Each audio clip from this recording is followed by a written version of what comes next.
All those in favor? Aye. Thank you. Motion carries. Item 5, consideration of changes to the agenda. Haley. Good morning, Commissioners. I have an item that I received. I had an agreement come in yesterday morning with the state of Wyoming for the emergency insect grant that I'd like to add to your agenda today. This is what you forwarded. This is what I sent you yesterday. Yeah. It's just a standard agreement with them for those funds, Do you have somewhere you'd like it to be put? wherever you would like. Commissioner.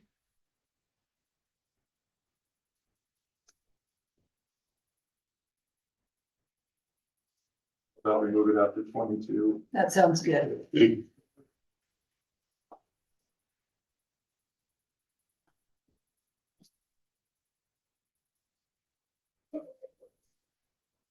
IT needs to add an Right, agenda item to Terry, that one there. right.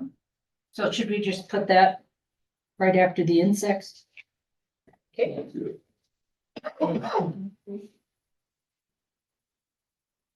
And it's hiring an IT system administrator position specialized to the sheriff's office. Okay. Thank you.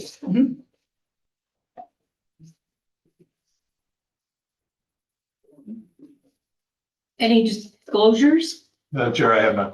None for me. And none from me. Item 7, approval of the consent agenda.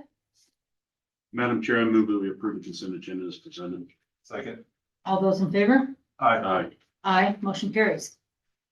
On to the regular agenda. Number 8, take from the table Federal Aviation Administration FY 2026 Airport Improvement Program Grant Agreement for Project Number 3-56-0014-053-2026 for reconstruct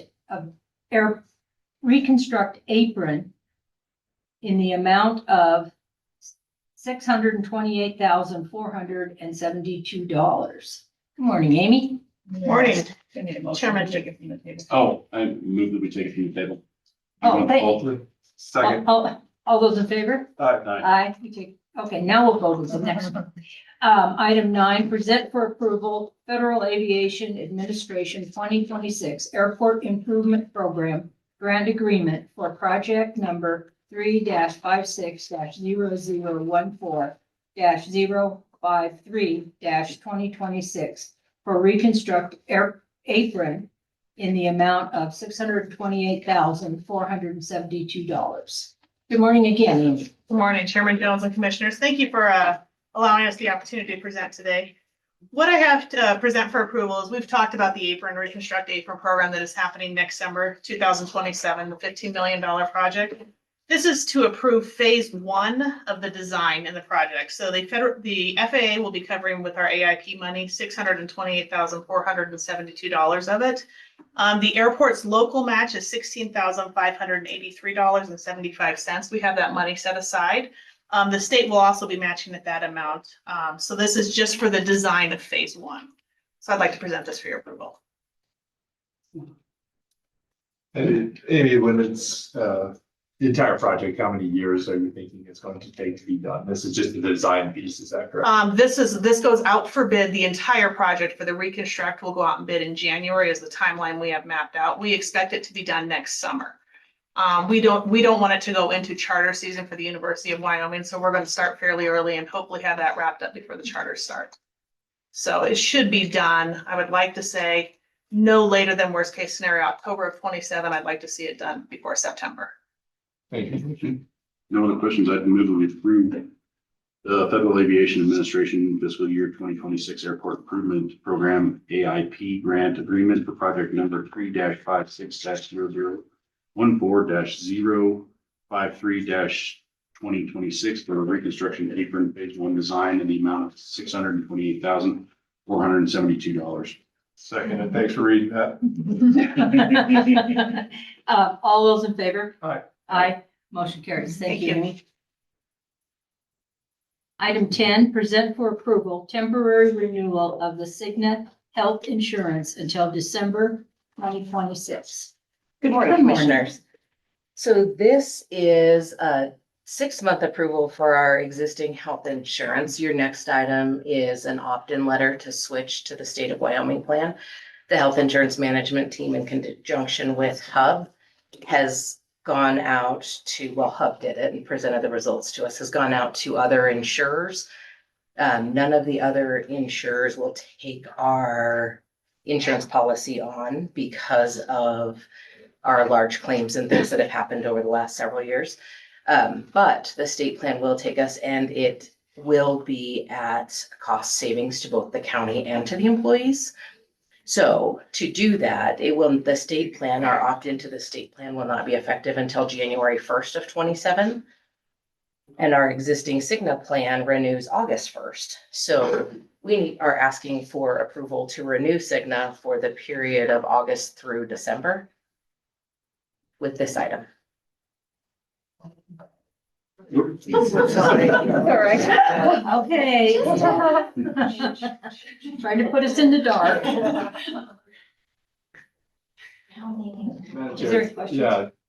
Jennifer, will this include the same benefits that we have in our plan on the state plan, or will they be separate or?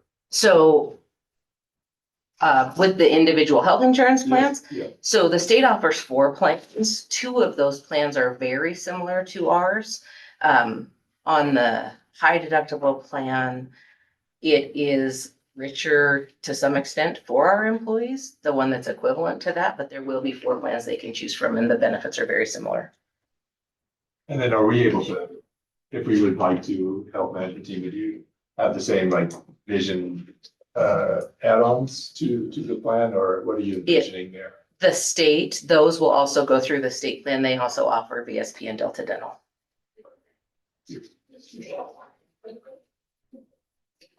I'm not gonna delve into health insurance. So any further questions? No, No, I move that we approve the temporary renewal of the Cigna Health Insurance until December 2026 is presented.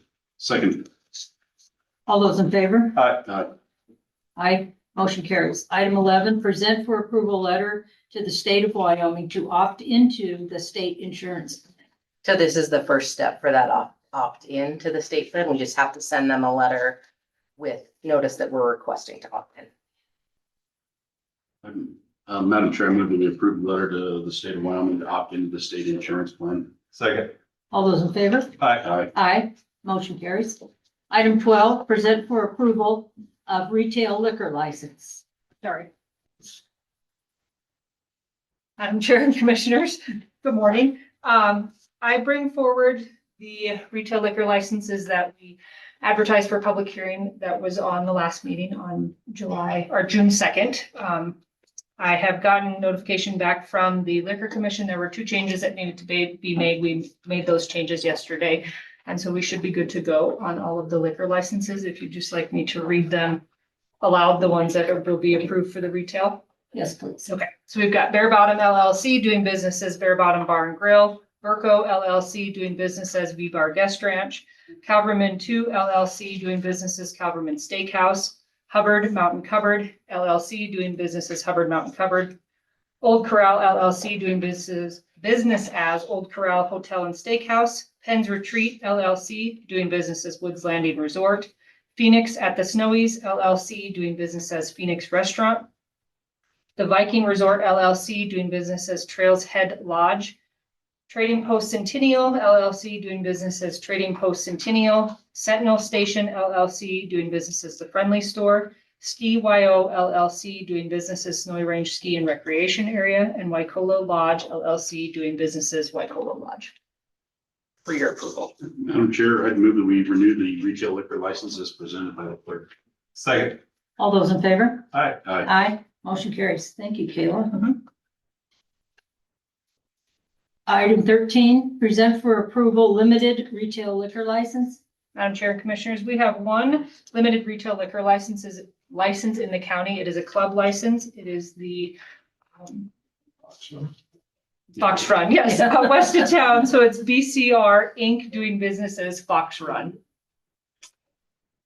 I just have one question on page 4 for their application, I think. Mhm. There's a name for true and correct name, but everything's scratched out for the officers and partners.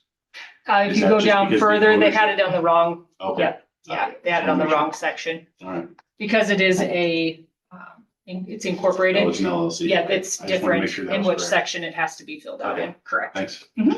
Madam Chair, I move we approve the renewal of the limited retail liquor licenses as presented. Second.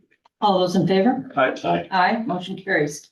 Item 14, present for approval, renewal of winery permit. Madam Chair and Commissioners, I bring forward one winery permit that we have in Albany County. It is Weston Wineries LLC, doing business as Weston Wineries.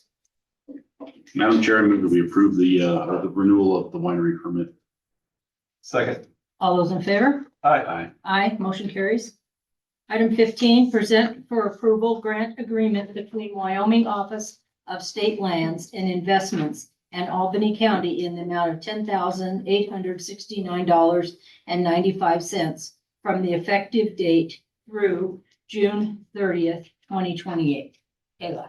Madam Chair and Commissioners, this last year, an enrolled act number 58, Senate File 77, the legislature moved forward with the county clerks having to transmit land document, legal descriptions to Wyoming Office of Homeland Security of all land documents that were recorded in our county that have to do with critical infrastructure within the state. So instead of telling the clerks where the critical infrastructure zones are and then us transmitting from there, we transmit all of our recorded land documents to Wyoming Office of Homeland Security. So we do that every week. We have to do it within 15 days of the document being recorded. So to offset this, the legislature came forward with funding for the clerks to use as they see fit. Some of the other counties are using it to offset software costs or to offset costs to have staff do it, which we have to do it no matter what, because it's our statutory requirement or our obligation to do that. But Bailey and I have talked a little bit. Her and I are a little concerned because we've already budgeted for my office to already do this. So it feels a little strange to now say we're going to offset this with a grant, which to her and I would be supplanting. So we have a call in to Shelley Hood over at the state. We have not heard back from her yet. I know that the rest of the counties, I think there's one county that the commissioners may have denied this, but all the other counties have approved going forward with it. Even if they issue us the funds, doesn't mean we have to use the funds, but they would be available if for some reason going forward, there would be more costs in doing what we're doing. It doesn't cost us to do anything. We just transmit it through the internet, through a secure portal to the state. So it's not costing us right now to do it, but I can't say that into the future, maybe there might not be any added costs. And this is a 2-year grant. So I would ask for your approval today, and then Bailey and I will follow up with Shelley. And then if we have more questions or concerns, we will come back to you guys. But I would ask that you approve it today with the understanding that It may not be accepted. it may not be accepted. We may not even use the funds. But it is nice to have them there. If there are additional costs along the way that we don't know about, this would help offset those. So. Do you have any questions for me? Mhm. Yeah, just my question would be, can we put it aside for next year's budget? We could decide to not use it this year and use it next year. Yes. Okay. Thank you, Pete. That's actually a really good idea. So. I'll move that we approve the grant agreement between Wyoming Office of State Land Investment and Albany County in the amount of $10,809.90 for the effective through June 30, 2028. Second. All those in favor? Aye. Aye, motion carries. Thank you. And the chairs are coming in. I saw the pickup backing down, so. Item 16, discuss outstanding fiscal year 2026 community partner reports. Bailey. Good morning, Commissioners. So at your budget work session earlier this month, we were talking about the community partner funding. I had let you know that there were community partners that had not completed the report yet. So I reached out to those community partners. We did hear back from a few of them with their report. And I'm still waiting from Albany Advisory Council on trafficking, Laramie Connections, and Railroad Depot. Laramie Connections, I got an email last night that he should have it into me today. Again, they're not asking for funding this next year either. So the three that we were waiting on was the Fair Alumni Association, the Railroad Depot, and the Science Loves Art are the three that asked for funding this fiscal year. With that, I would like to know what you guys would like to move forward on for those three entities or organizations. But they've put in all of their. Railroad Depot is the only one that has not submitted a report that is asking them for funds next year. The Alumni Association and the Science Loves Art, I did get the report. I'm okay with how it was proposed. If they didn't get it completed in a timely fashion.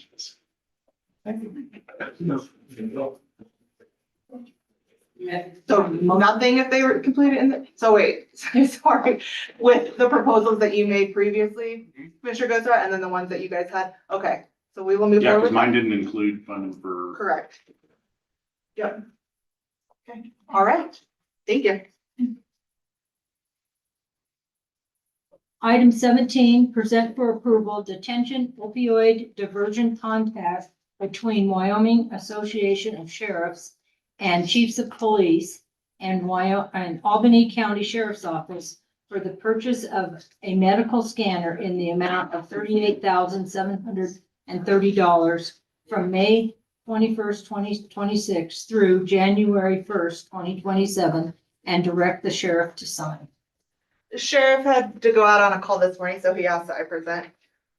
So this is an application we brought to you, I believe in March, for this medical scanner for the detention center, and this is the agreement for that. These are the bracelets, whatever the on body monitoring. I believe devices. so, yes. Any questions? Yeah, any questions? I move we approve the detention opioid diversion contract between Wyoming Association of Sheriffs and Chiefs of Police and Albany County Sheriff's Office for the purchase of a medical scanner in the amount of $38,730 from May 21st, 2026 through January 1st, 2027, and direct the sheriff to sign. Second. All those in favor? Aye. Aye, motion carries. Thank you. Item 18, present for approval grant award agreement between Wyoming Office of Homeland Security and the Albany County in the amount of $61,253 from September 1st, 2025 through August 31st, 2027 to support the purchase of outfitting a truck for emergency management coordinator. Good morning, Kate. Good morning, Commissioners. This is just the final award letter for the agreement for the new emergency management vehicle that's being 100% funded through the SHSP grant at no cost to the county. I have nothing. I move that we approve the grant agreement between Wyoming Office of Homeland Security and the County of Albany in the amount of $61,253 from September 1st, 2025 through August 31st, 2027 to support purchase and outfitting of a truck for the EMA coordinator. Second. All those in favor? Aye. Aye, motion carries. Thank you, Kate. Thank you, Commissioners. Item 19, present for approval grant agreement between Wyoming Office of Homeland Security and the County of Albany in the amount of $34,298 from September 1st, 2025 through August 31st, 2027 to support the purchase of radios. Kate. Good morning, Commissioners. So this is the same grant, SHSP, and this is for the purchase or the final award letter for the purchase of radios for Volunteer Fire Sheriff's Office and Road and Bridge. Was this number reduced? This isn't. It was This cut in one. half, but I do have about 16,000 that I have to spend of impact assistance funds that I'm gonna use to supplement and try to get as many as we can, again, at no cost to the county. Madam Chair, I move that we approve the grant award agreement between the Wyoming Office of Homeland Security and the County of Albany in the amount of $34,298 from September 1st, 2025 through August 31st, 2027 to support the purchase of radios. Second. All those in favor? Aye. Aye, motion carries. Item 20, take from the table the Point North Final Plat and Subdivision Permit Application SD 08 Morning, David. So you guys have to take this from the. Oh, yeah. Madam Chair, I move we take from the table the Point North Final Plat and Subdivision Permit Application SD 0825. Second. All those in favor? Aye. Aye, motion carries. Item 21, present for consideration the Point North Final Plat and Subdivision Permit Application SD 08 Morning again, David. Good morning, Madam Chair and Commissioners. This project was applied for by Coffee Engineering, now Hainberg Miller Engineering. The owner of the property is Point North LLC. They're requesting approval of a final plat and a subdivision permit. The zoning of the property is industrial and it's 71.13 acres in size approximately. They had their preliminary plat approved on November 4th, 2025. Just a summary of the project. They want to create 15 lot subdivision within this 71 acre parcel, averaging about 4.74 acres per lot. Individual wells and septic systems are proposed for each lot. Storm drainage was reviewed by the county engineer. Utilities are in the area and available for subdivided properties. Postal Service can establish delivery. No new roads are being proposed for this application. Road maintenance will be taken care of by the county because PFE road is a county road and that's where the lots will be accessed from. Fire protection will be provided by Albany County Fire District Number 1. Fencing plan was provided with the preliminary plat application. There were water rights, but they have been addressed by the applicant. Covenants have been provided for the proposed subdivision and there's no financial assurances required. This was reviewed by a number of outside agencies or county departments. Guess if there's anything interesting, I'll point that out, but I don't think there was anything too interesting. At the City of Laramie, they did comment on the Laramie Growth Area Plan, utilities and fire protection and code. The City of Laramie does not recommend approval of the final plat unless annexation occurs. Their full comments can be seen in the review section. And Wyoming Department of Environmental Quality reviewed this application, provided a non-adverse recommendation for the proposal. Just a brief analysis, the applicant has provided the complete final plat application, including all required documentation and reports. All lots will have access to PFE road. The City of Laramie provided comments that must be addressed by the Board of County Commissioners if the application is approved. The draft response letter was provided in appendices that addresses the city's comments. One thing also I'll note here is the reason for tabling is there was an error found by the title company on the plat. There's actually another plat under this one that needed to be vacated, so language was added for the vacation of that pre-existing plat. And then Planning and Zoning Commission discussed and made a motion on this. They discussed stormwater and water quality. The Department of Environmental Quality note included on the plat was discussed as well. The discussion was focused on the intention of the note. They weren't quite sure, but they moved forward with it because that's what DEQ provided. The motion was made to approve the application by the Planning and Zoning Commission, and it was unanimously approved. I would be happy to answer any questions about the plat. I know that at least one of the property owners was wandering around, maybe two, I'm not sure, so. There's a lot of people here. Yeah. Yeah. So is the property owners, did they want to make a comment?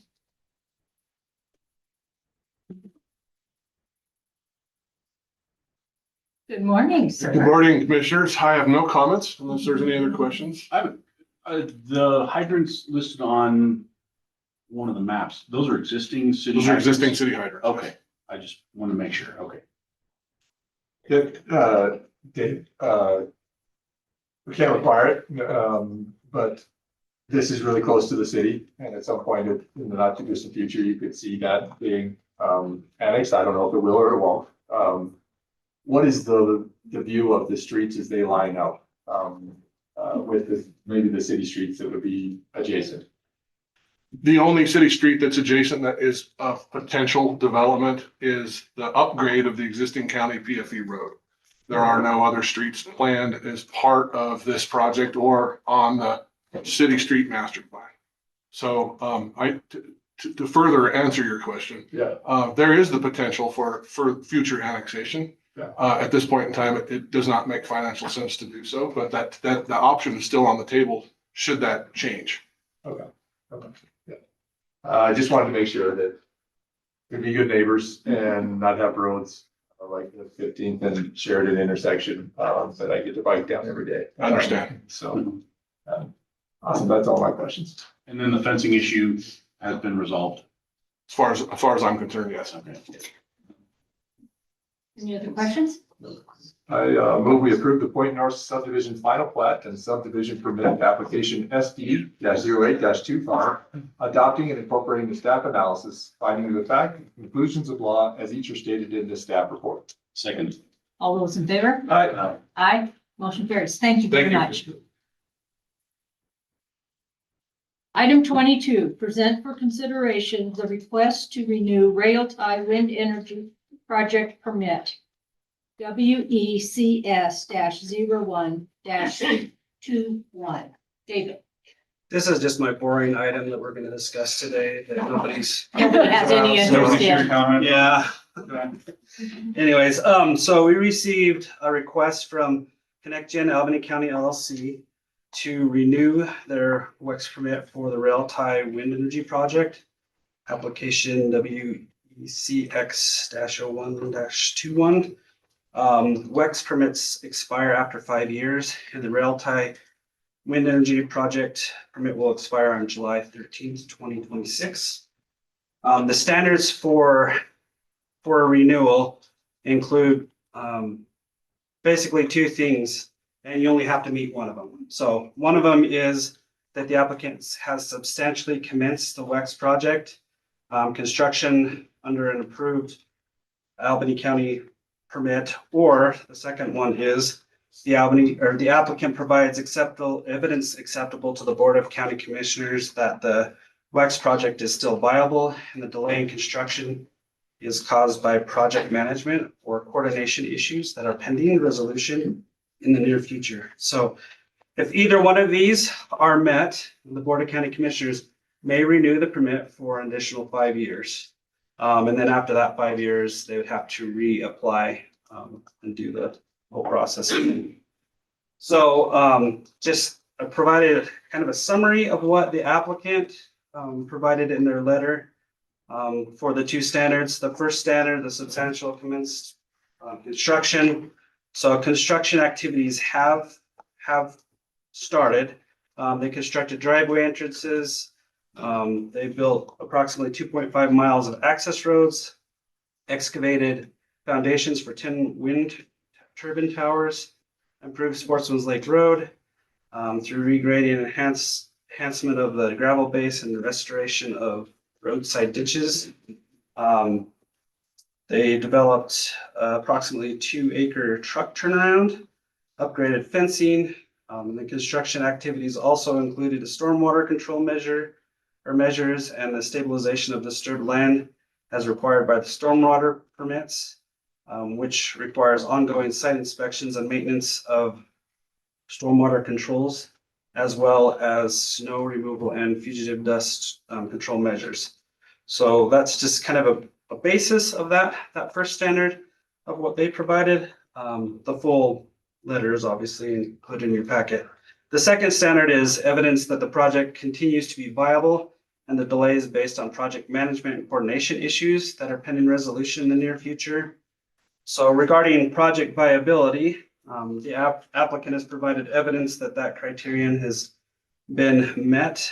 A summary of those evidences provided in the letter on May 29, 2026, and upon request of the Connect Gen Albany County LLC, the Industrial Siting Council voted unanimously to approve their request to amend the construction schedule to extend stage 1 and stage 2 to complete on December 2029 or in December 2029. And they directed the committee to submit a status report in the fourth quarter of 2027. The committee has made significant investment in the permitting and development of the project. The applicant listed bonding with Wyoming Industrial Siting and WAPA, engineering studies, permitting, lease payments, and legal defense, to name a few of the areas of investment.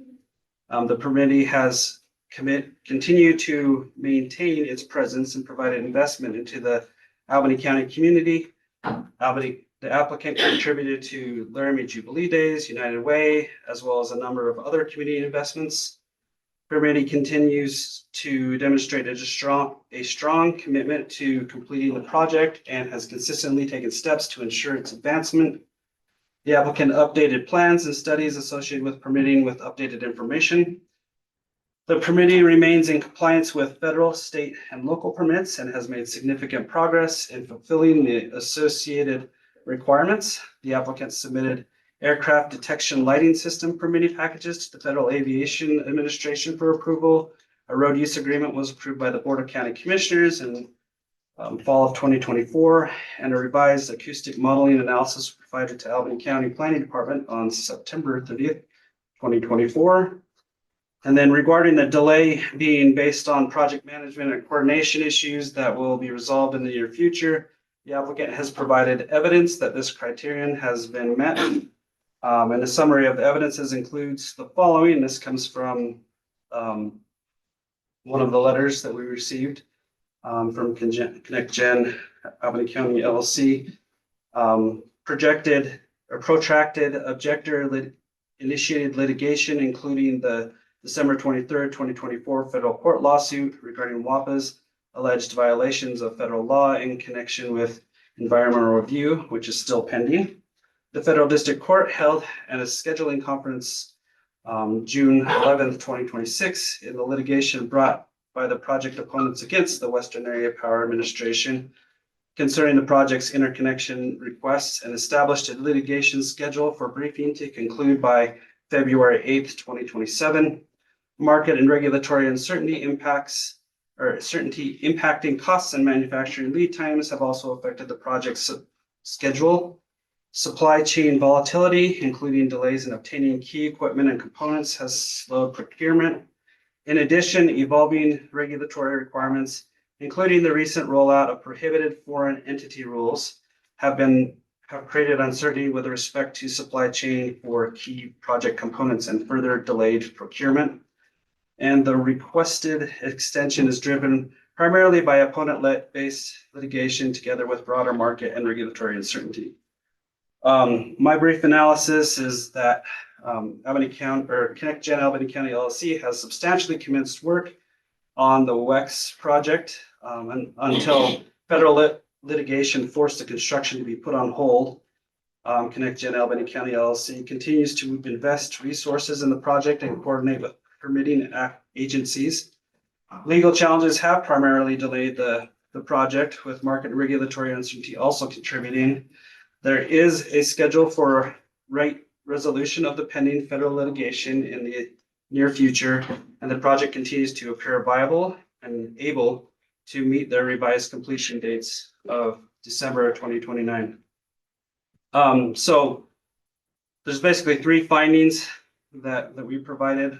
Connect Gen Albany County LLC has demonstrated substantial commencement of construction of rail tie wind energy project, and then they've also demonstrated the project remains viable, and the delay is based on project management or coordination issues that are pending resolution in the near future. And they are currently in compliance with their WEX permit from Albany County. We receive project updates on a monthly basis from them that show that they're continuing to comply with their their permit.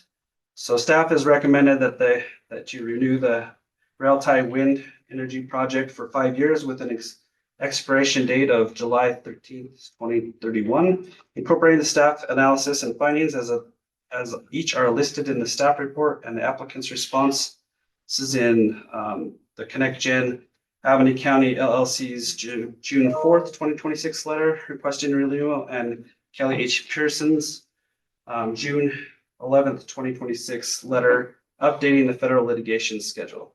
I would be happy to answer any questions. The applicant would also like to provide a presentation. Do you have any questions for David? Probably, but, the presentation. Yeah, I was gonna say, might it's- answer some of that. All right, come on up.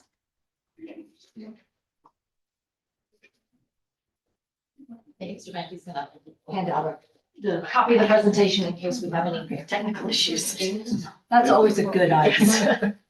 We get run into those. Although that never happens with me. No, I'm just kidding.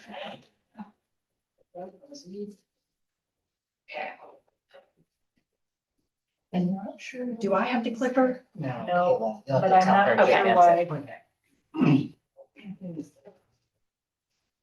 Let's try this again. And if it doesn't work, we do have. You know, enough on your plate, you don't need to figure out our technical issues for us. Well, I mean, it should work, I think. That's it. Prior to the-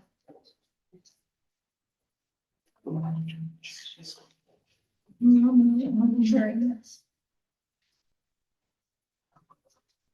Oh, there.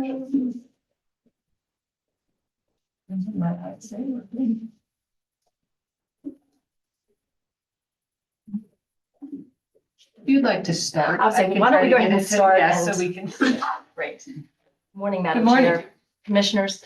I'm Kelly Pearson. I am the attorney for the Rail Tie Wind Project. I am based in Sublette County now, but spent 15 years here, and my kids are Laramie High School graduates. I know you don't want to hear from the attorney, so I'll keep it short and sweet. I first just want to thank David Gertsch and staff for their time and attention on this permit and this request for renewal. And as the clerk said, we do have a presentation, so I wanted to introduce you to the folks who are going to present and others in the audience. First, we have Derek Riemann. Derek is the Chief Development Officer and member of the Permittees Executive Team. Mr. Riemann is going to discuss the company's continued commitment to the project and the continued viability of this project. Mr. Charlie Banky is going to speak next. Mr. Banky is the manager of development. And importantly, he is the Rail Tie Wind project manager. So he is the face of Rail Tie Wind in the community. He's going to speak about the continued engagement in Albany County, as well as highlight project advancement. And then he's going to provide an overview of the socioeconomic analysis that has been updated as recently as May, that's included in your packet. Finally, we have Allison Poe. Ms. Poe is the Director of Permitting and Environmental Affairs. She's going to talk about the continued environmental surveys and studies that are ongoing. And she's going to discuss the monitoring plan. The monitoring plan is a key governing document that was developed in collaboration with the Wyoming Game and Fish Department and the participating landowners. And to make sure we had the right folks in the room to answer any questions, we also have with us Richard Chandler. He is Vice President of Development West. We have Caldwell Zimmerman. Mr. Zimmerman is the Senior Project Manager for Engineering and Construction. And we have Nicole Mutt. Nicole is the Senior Associate Developer supporting the project and another face that you'll see in Albany County. And with that, I would like to hand it over to Mr. Riemann.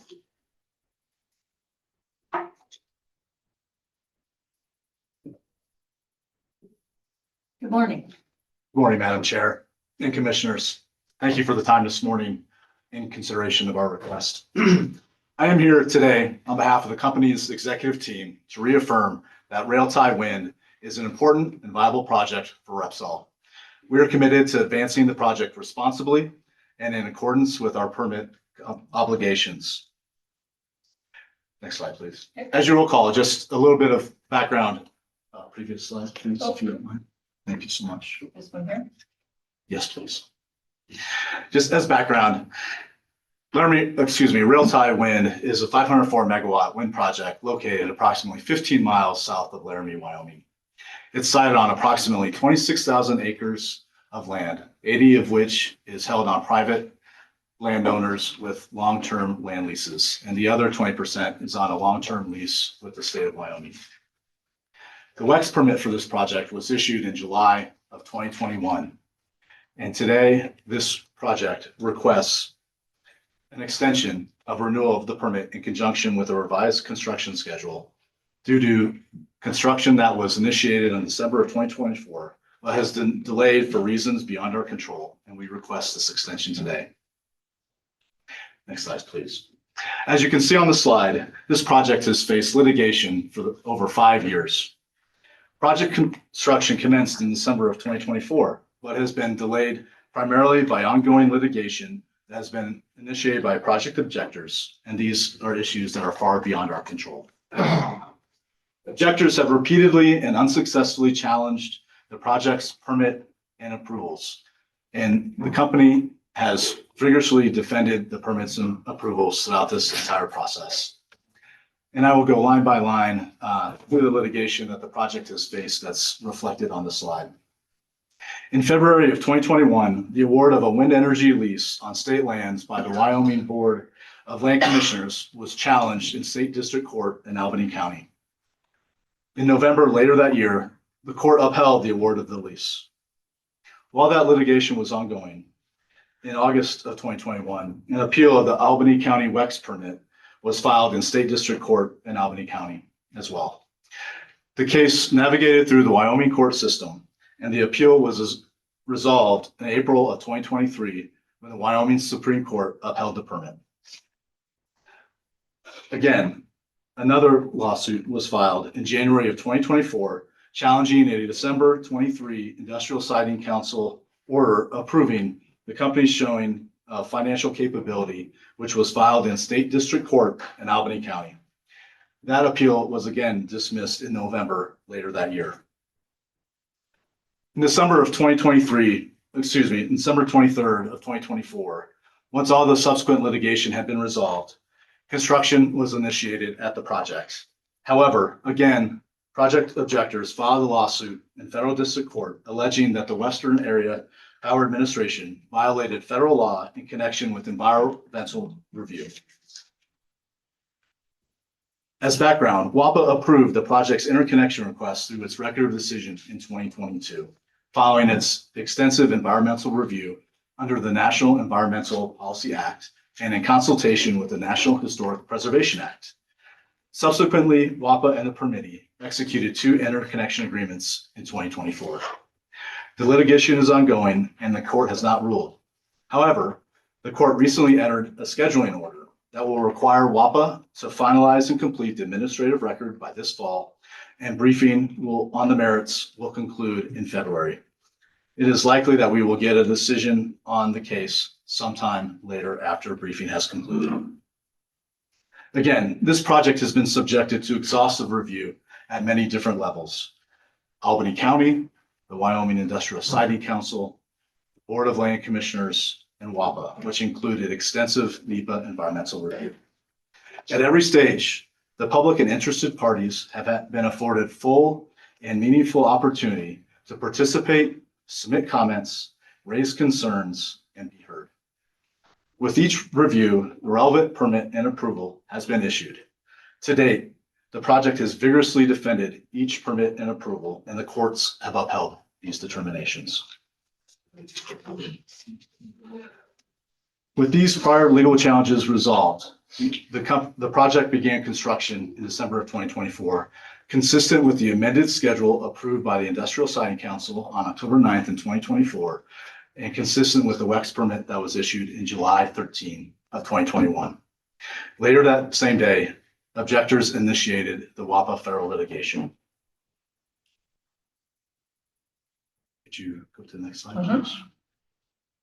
Consistent with our construction activities on this slide, you'll see evidence of the construction and excavation of one of the wind turbine foundations. On that day, our contractors mobilized to site and began erosion control measures, laydown area preparation, and other initial land and civil works. Approximately 2.5 miles of access roads were built. Foundations for 10 wind turbines were excavated. Road improvements were made to existing roadways. A 2-acre preparation area was constructed, and stormwater control measures, including construction basins and other measures in compliance with our stormwater permits, began.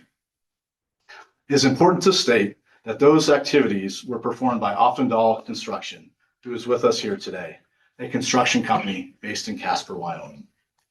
As you can see, these are their employees that were working on site at the onset of construction. We continued progressing the construction into 2025, consistent with the first schedules, until the ongoing federal WAPA litigation created uncertainty and made construction activities no longer reasonable or practicable. These activities were beyond the permittee's control and delayed the construction schedule and serve as good cause for the schedule changes that we are seeking today. Additionally, broader market and regulatory uncertainty impacting costs and manufacturing lead times have also impacted the project schedule. We have seen ongoing supply chain lead times, low mobility, and delays in getting key equipment components. In summary, litigation has been the primary driver for delays in the construction, in addition to regulatory uncertainty also contributing, which have materially impacted our ability to continue construction. With that, we assert that good cause exists to renew our WEX permit that was issued in July of 2021. Indeed, the project still remains viable today despite these delays. The next slide, please. Thank you. The permittee has made a significant investment in permitting and development of the project before and after the permit was issued in July of 2021. I'll just highlight a few of the bullets that appear on the slide. We've continued to work with our landowners that are participating in the project. We have made our landowner lease payments, and we recently extended the long-term leases to accommodate the extension of this schedule that we are seeking today. We are also had placed $1.6 million of security with WAPA in connection with our interconnection agreement. And we also have submitted a bond of nearly $17 million with the Industrial Siting Council. Additionally, we've done extensive site diligence and environmental studies that have supported the issuance of the permits associated with the project. Additionally, we continue to invest in the project. We have ongoing stormwater erosion and prevention activities to ensure that we are remaining compliant with our existing permits. We have procured 2 main power transformers to support the project. We've also procured high voltage circuit breakers and other equipment associated with our switchyard at the point of interconnection. This project remains economically feasible and viable. We continue to have discussions with offtake for the power generated from the project. And these discussions account for the schedule requests that we are seeking today, as well as increased costs that are highlighted in the socioeconomic update that Mr. Benke will reference later in our presentation. These account for impacts of our industry-wide supply chain and uncertainty with the litigation as well.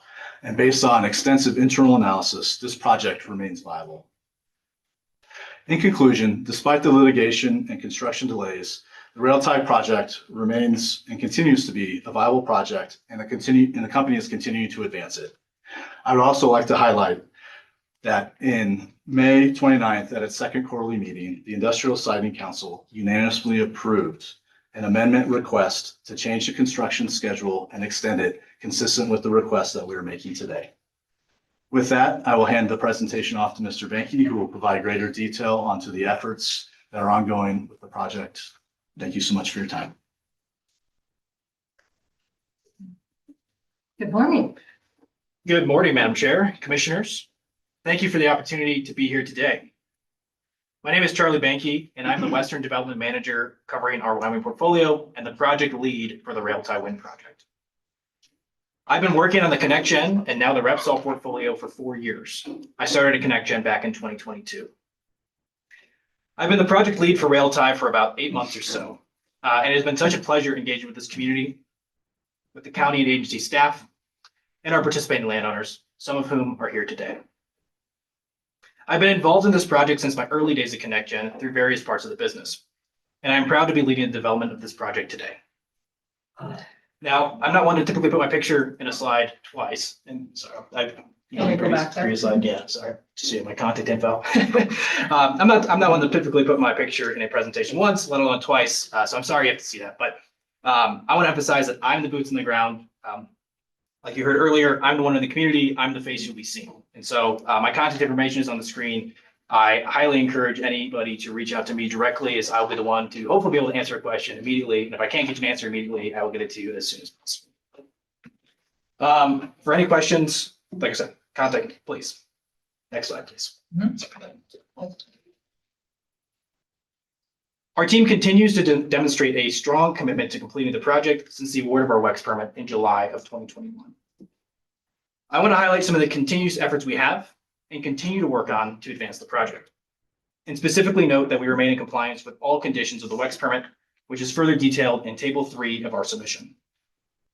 Additionally, in alignment with our request before you to extend our WEX permit, as you heard from Mr. Riemann, at the end of May, we went before the Industrial Siting Council and it unanimously approved to extend our ISC permit.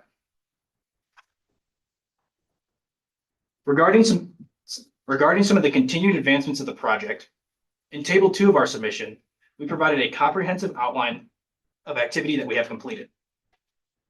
To pull out a few highlights specific to Albany County, we have developed a road use agreement in coordination with the County Engineering Office and Road and Bridge Department.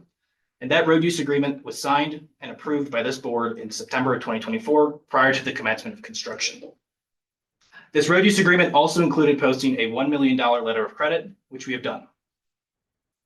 At that same time, we also submitted a traffic management plan to the county. This was to support the safe and efficient transportation practice during construction. This plan was also developed with the help of county staff in coordination with the emergency management team, including Kate Allred, and the road and bridge team with the help of Rob Fisher. Now, I heard Rob retired. I hope he's enjoying his retirement. And to ensure the health and safety of the public and workers on site, we developed, updated, and submitted an emergency response plan that was developed again in coordination with multiple agencies, like the Laramie City and local volunteer fire departments, as well as the Albany County Emergency Coordinator. We have also signed a wind energy monitoring plan with the Wyoming Game and Fish Department and all of our participating landowners. My colleague, Ms. Poe, will speak about this in more detail. We have updated the socioeconomic impact analysis, which I will touch on in a little bit. We have updated and submitted to the planning department an updated acoustic analysis.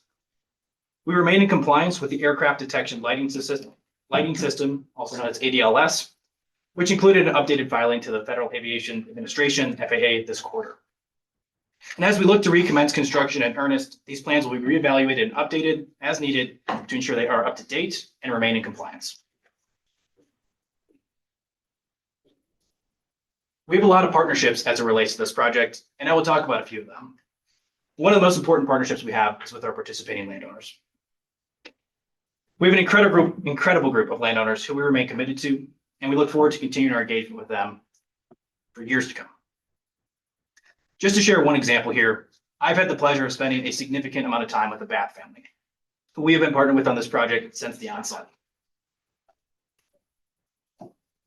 Having been out to the ranch on several occasions, their extraordinary commitment to stewardship of their land, it's inspiring. I mean, it's unbelievable. I so enjoy the time I get to spend out there, and it's really just a blessing for me. And getting to know their family, their story is so compelling. It has become apparent just how important this project is to maintaining the long-standing traditions they have on their ranch.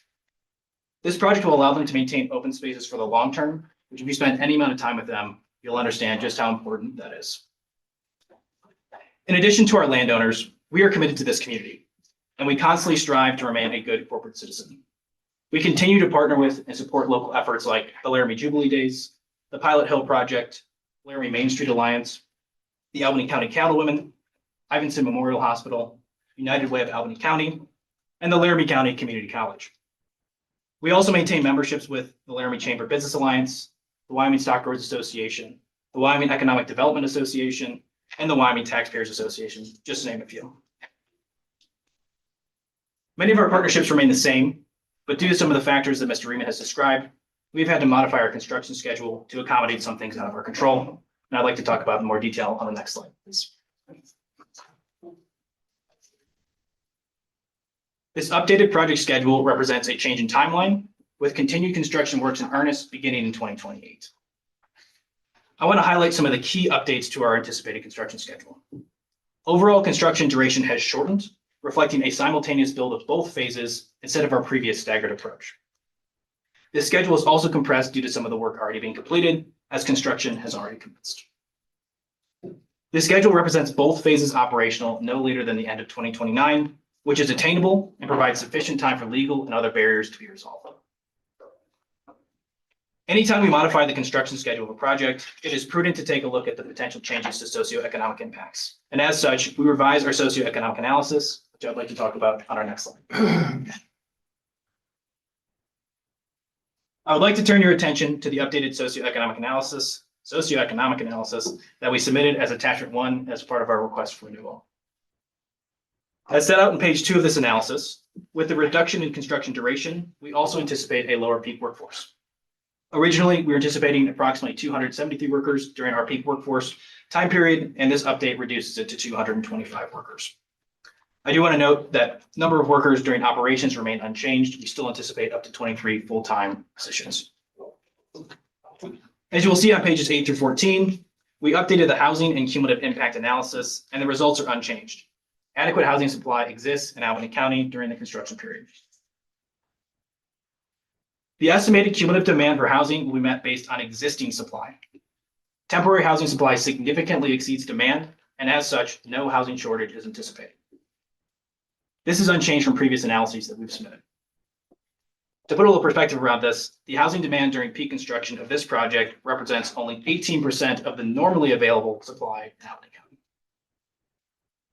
Regarding public services, as you will see on executive summary page 2, we anticipate that the project will result in a modest increase in demand to community services and infrastructure, but that demand will be offset by increased tax revenues.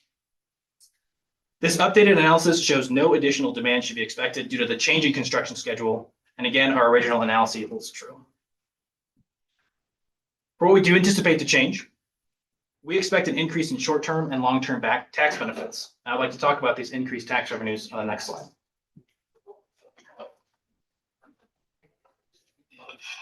As my colleague, Mr. Riemann, has discussed, project costs have increased. From an economic impact perspective, this is actually good for the county, as it directly results in increased sales and use tax, as well as property tax revenue increases. I had an opportunity to sit down with Tracy not too long ago and provided her with the same update. And I'd like to direct your attention to the updated socioeconomic analysis on page 5 now. We provide details on updated sales and use tax. In the near term, so this is just during the construction period, 2028 to 2029, we anticipate a total of $48 million in sales and use tax, and of that, $26 million accruing to Albany County.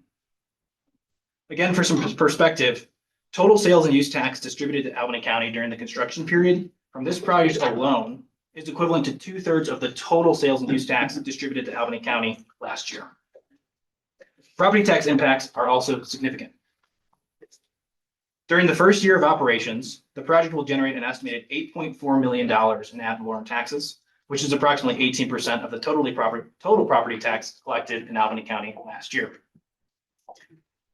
Over the 35-year project life, it will average $3.7 million per year. This will total over $128 million in property tax benefits over the project life for Albany County. This funds first responders, public services, the Albany County school districts, county staff, and critical infrastructure for decades to come. This project is also subject to the wind energy excise tax, which starts accruing after 3 full years in service. This is anticipated to generate about an additional $2 million in tax revenues each year, with 60% accruing to Albany County. So give or take $1.2 million in additional revenue accruing to the county each year. The socioeconomic impacts of projects like this are important, and equally as important is that we keep you all informed. We are committed to updating this analysis annually as we work towards recommencing construction in earnest, and we'll submit it to your staff for review. Thank you for your time. I would like to hand it over to my colleague, Ms. Poe, who will discuss some of the specific work we are doing on the environmental side of the project. Good morning and welcome. Good morning. Thank you, Mr. Banky. Good morning, Madam Chair and Commissioners. As Ms. Pearson said, my name is Allison Poe, and I'm the Director of Environmental Affairs and Permitting at Repsol. I have a background in wildlife biology, and I've been working in the renewable energy space for 18 years. For the next few slides, I'll be providing a brief overview of the environmental and cultural studies conducted for the project to date, a high-level overview of the wind energy monitoring plan and environmental protection measures, as well as a look at ongoing environmental studies. As shown in Table 4 in our request for renewal, the project completed extensive wildlife, cultural, and other environmental studies before construction began in 2024. Studies were conducted in accordance with guidance outlined by the Wyoming Game and Fish Department and the U.S. Fish and Wildlife Surveys. Results from these studies informed siting as well as permitting efforts, and were also used in developing a robust wind energy monitoring plan. Next slide, please. One of the key governing documents for the project is the wind energy monitoring plan. The goals of the plan are to evaluate impacts on fish and wildlife and ultimately avoid, minimize, and/or mitigate impacts to species of concern and important habitats. The monitoring plan is an agreement between us, the developer, participating landowners, and the Wyoming Game and Fish Department. The plan outlines what we did during the pre-construction phase to identify species of concern and important wildlife habitats, what we will do to avoid and minimize potential impacts, what we will do during the construction and operation phases to evaluate potential impacts to terrestrial and aquatic wildlife, and what we will do to adaptively manage any unanticipated impacts if needed. This is a comprehensive document, one that covers everything from birds, eagles, bats, and big game to noxious weed management and site reclamation. It's a roadmap for how we navigate environmental sensitivities throughout project construction and operation. We started using this roadmap when we started construction in 2024 and continue to use the monitoring plan to guide environmental management. Additionally, environmental protection measures are housed in the monitoring plan. We proactively developed these environmental protection measures that, when implemented, will avoid or minimize adverse effects to environmental resources. These measures were developed to address each of the specific resources identified in the monitoring plan. Next slide, please. Now, I've talked about what the plan is, but I also want to touch on specifically how it was developed. It was a collaborative effort involving the project, our third-party environmental consultant, Wyoming Game and Fish Department, and participating landowners. The document development process took just over 1 year, and the initial draft was submitted to the Wyoming Game and Fish Department and participating landowners for initial feedback in February of 2021. There were 5 iterations of the document that incorporated feedback from Wyoming Game and Fish Department and landowners, as well as updates from additional survey data and conservation measures. The document was signed by the Wyoming Game and Fish Department and the landowners in March of 2022. When we started construction in 2024, we adhered to the plan by creating a stormwater and erosion control plan and conducting worker environmental awareness training. We relied on the noxious weed management plan to guide construction practices. The monitoring plan is a living, breathing document. It was last updated in 2022, and it will be further updated through continuing conversations with Wyoming Game and Fish Department. Resource survey and monitoring efforts will continue through construction and operation to document species presence and use of the project. During operations, we will work with a third-party consultant to conduct environmental resource monitoring and document the effectiveness of the environmental protection measures. As laid out in the monitoring plan, we will establish a technical advisory committee to collaboratively evaluate operations monitoring. The committee will meet annually following each year of operations monitoring and will evaluate operations monitoring data, reclamation, and mitigation efforts. If needed, the committee will provide recommendations for additional monitoring, adaptive management, or additional mitigation measures to address unanticipated operational impacts. Next slide, please. Even though the project is not currently turning dirt, environmental and cultural studies and the related plans continue to be updated and refreshed. We have remained committed to these ongoing studies while major construction activities have paused to ensure we are working off of the latest and greatest information as we recommence construction. Table 4 highlights the environmental studies that have continued to date and remain ongoing. A few examples of the continuing work include updates to key wildlife surveys that allow for the project to have fresh information on potential risks to wildlife. We are continuing coordination with Wyoming Game and Fish Department and U.S. Fish and Wildlife Service, and will update the agencies with any new survey results and, if warranted, any new minimization or mitigation measures that may be appropriate for the project. Additionally, we are updating our noxious weed survey per the monitoring plan to identify existing and updated locations of noxious weeds so that we can implement best practices effectively during construction to control noxious weed spread. Despite delayed construction schedule, the project is keeping its plans and studies current to inform our construction practices and to be adequately prepared to recommence construction. Now I will hand it back to Mr. Riemann. Thank you so much.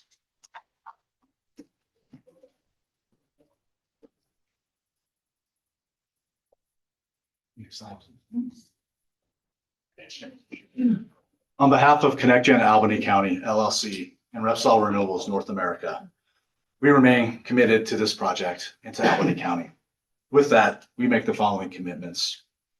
We will provide quarterly presentations to the Board of Commissioners through COD to provide regular updates on construction schedule and activities, permit compliance, and other information that the board requests. We will also provide an updated socioeconomic analysis annually to the Albany County Planning Department. Additionally, we will update the decommissioning bond amount to account for the increased costs associated with the project by the end of Q4 of 2026. In conclusion, good cause exists to renew the WEX permit and approve the revised construction schedule, namely due to objector-initiated litigation. The project remains viable and is continuing to move forward with compliance with all applicable permits. With that, the permitting requests the Board of County Commissioners renew its WEX permit for another 5-year term. Thank you very much for your time, and we are happy to answer any questions that the commissioners may have. Thank you. Questions? I have a question. You mentioned that the objectors were the ones that mainly prevented the work from proceeding, but you also received a stop work order from this county on June 12th, 2025, because engineering plans hadn't been followed through. Is that the kind of thing we can expect in the future? No, that is not. Receive a stop work order, correct, and then proceed? No, we remain committed to obligating and complying with our obligations of all of our permits.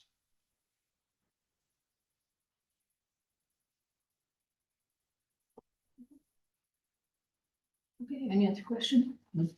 I know we have some comments from the public.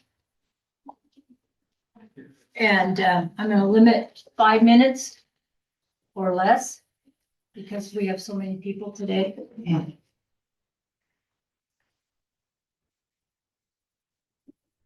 And if you wouldn't mind, as you come up, please state your name and your residence or non-resident.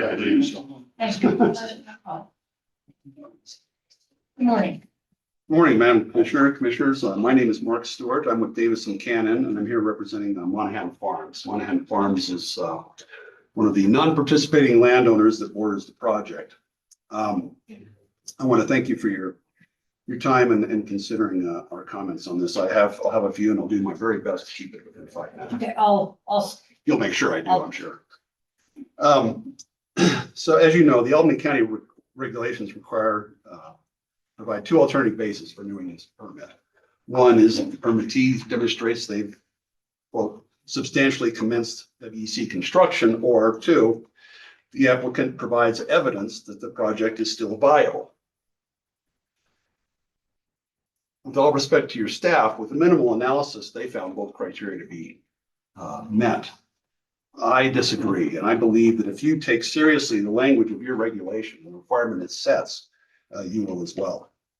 Substantially means, according to Merriam-Webster, to a large degree, by an ample or considerable amount, quite a lot, to a great extent. Construction that has been conducted so far is 5 miles of road, 2.5 miles of new road and 2.5 miles of re-rating an existing road. According to the Federal Register's description of the project, their ROP on the WAPA permit, the project is to include 60 miles of improved road and new access roads and frame paths. Well, I did that calculation. 5 miles out of 60 is 8.3%. That's 8.3% of one minor piece of the project. That is not significant or to a great extent. They've excavated foundations for 10 of 120 turbines. Again, 8.3% of excavations complete. 0% of actual foundations constructed, 0% of total turbines installed, 0% of turbines even purchased. The staff analysis just provides no analysis of a percent complete, how much they've completed on this, and no way for you to, I don't think there's any way for you to determine that this is that they've substantially commenced construction. Per its submittal to this group, to this body, they now estimate construction costs will be $1,067,900,000. 1% of that figure would be 10 million. I would be flabbergasted if 5 miles of road and 10 excavations came even close to a fraction of $10 million. They have not expended or constructed anywhere close to even a fraction of 1% of this project. I don't believe that this body can find that they have substantially commenced construction. As to the second criteria, project must be, they have to provide evidence the project is viable. Well, and I went to Merriam-Webster, and the first definition I don't think applies here. It says capable of living out or surviving outside a mother's womb. But the secondary definition does apply. And that's applicable in this context. It means having a reasonable chance of succeeding, financially sustainable. For this, the permittee says it's viable is demonstrated by its, quote, financial investment, ongoing development efforts, and confirmed financial capability. But if you look closely at what they provided, you don't have any information or very limited information on that. For project investment, they say they procured a $17 million bond, reclamation bond. They were required to do that for the ISC. That doesn't mean that they've spent $17 million. Typically, reclamation bonds cost between 1% to 5% of the bond amount. They said they've provided $1.6 million in security to WAPA, but they don't tell you in what form that is, if that's a bond or if they put up cash. And they say they've purchased some equipment, but they don't provide you any information as to how much equipment that entails, whether it's a large degree of the equipment that's needed or a tiny one. We have no idea. Tellingly, in their June 4th letter, they say they are continuing engineering and design activities. 5 years into this project, it's still not fully designed. If it was a viable project, after 5 years in, one would expect the engineering and design would be completed. As they say on page 4 of their letter to you, they are in active pursuit of commercial opportunities for the project. 5 years in, they're still pursuing commercial opportunities. They still have no customer. At the expiration of this permit, 5 years in, there's no one to purchase the power. Instead, they ask you based on their internal analysis that the project remains economically viable. They want you to take them at their word. 5 minutes. It's 5 minutes. If you'll leave me 1 minute to close up. 5 years into this project, I don't believe that they've demonstrated it's still viable, and they certainly have not demonstrated substantial construction. Thank you very much. Urge you to deny renewal. Good morning. Good morning. You're like a Madam ray of Chairperson. sunshine. Well, I will bring a little illumination into the Okay. room. And what I'm gonna do is I'll tell you 4 minutes and that way you can conclude it. Oh, sure. Okay. I'm hoping I don't need that. Mhm. I have been involved in Could common. you name? Oh, my name is Kevin Kilty. I'm a Laramie resident. I'm a retiree in town. Thank you, Kevin. And I've been involved with this project almost since its beginning. I wrote commentary to WAPA in May of 2021. I gave testimony at the ISC hearing in July of 2021 under oath and was cross-examined by the applicant's counsel. I have made a lot of public comment to the ISC and other interested parties. I have tried to tell people that this is a unique wind project in Wyoming because it's an industrial energy plant that has been mixed into a low-density residential neighborhood. And that means the potential for nuisances of various kinds is much elevated in a project like this. And specifically, I'll just mention flicker and noise nuisance. Let me talk about noise nuisance first. Albany County is unusual in that it has an ordinance that says that that puts a limit on the noise nuisance of 55 dBA. I don't know any other way to describe it, but that ordinance is incomplete. There's no way a person could organize measurements to show compliance or non-compliance with the ordinance because there's no metric involved. It's simply a level. Is it instantaneous? Is it averaged over 10 minutes? Is it averaged over a day? We don't know, and that would just lead to arguments later. What the very existence of that ordinance does, however, is it precludes a careful analysis by the ISC. I've talked to people in the industrial siting division, and they say as long as the county has an ordinance, industrial siting division will take the county's word for everything, and they will not look into it any more carefully themselves. Now, let me also talk about a second point. The applicant has made assurances that there will be no noise nuisance on the basis of an International Standards Organization 9613-2 document. That document does not apply to wind turbines and it does not apply to terrain like Wyoming. It is meant for flat ground or sloping planar ground, not mountainous ground with arroyos and hills and outcrops of hard rock in places.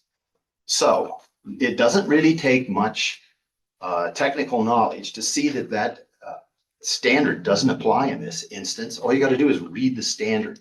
It fails to apply to this project in about 5 or 6 different ways. So with regard to noise nuisance, I think that's still an open question. And now with regard to flicker, I can talk about that very quickly.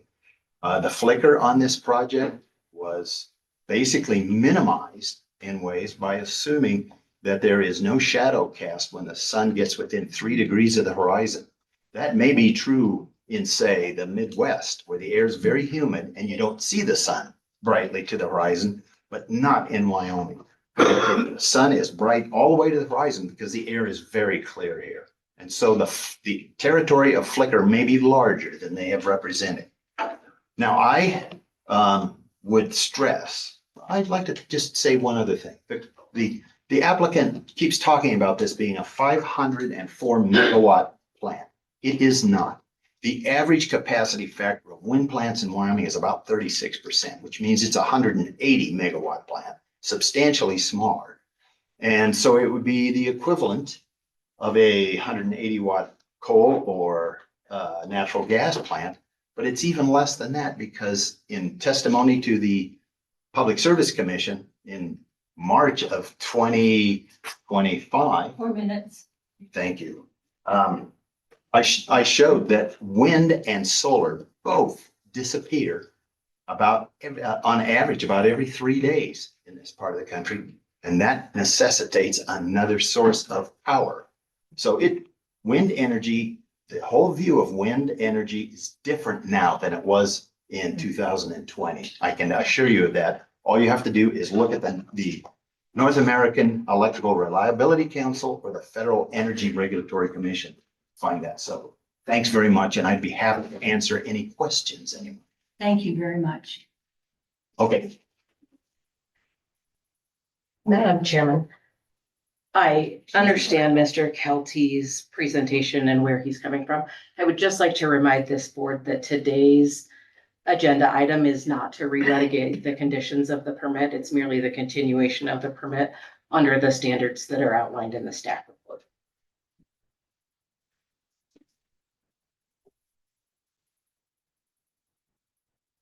Normally only my wife can do that, just so you know. I'll remember that next time I see you in the grocery store.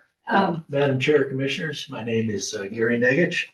I live at 530 Buford Street, number 140, Laramie resident for 36 years. I was president of the First Interstate Bank for 21 years. Was on the Economic Development Board for 13 years, chaired it twice. Wyoming Business Council, 6 years, shared it with Governor Meade. Just some background. I've been a supporter of this project since the beginning, since we started. I support the project because of taxes, permanent jobs, and temporary jobs. All these things serve the greater good. That's what I want to see in any project that comes to town. We're looking at $500 million in capital investment, $176 million in taxes. $28 million in lease payments to the state, 26 permanent jobs, best of my knowledge at this point in time, 600 construction jobs. And what that can do to the local economy that has been suffering for quite some time is incredible. Also, you talk about what the wind turbines themselves. Did a little research, not a lot, but average about $4,000 per turbine per year for the landowner. Most of these landowners are ranchers, gets them through the cyclical process of ag, and it allows them to improve their properties. So with the multiplier effect of all this money coming in, it can make an incredible impact on what is considered the poorest county in the state of Wyoming. And no matter how you look at other parts of it, the money that comes in from that, which is considerable, has a positive impact on every citizen of the county. That's through first responders, through streets, through education, through community centers, everything you can think of there. When I think of government, I think of the greater good, and I think this is a project that could serve the greater good. So thank you. Thank you very much. I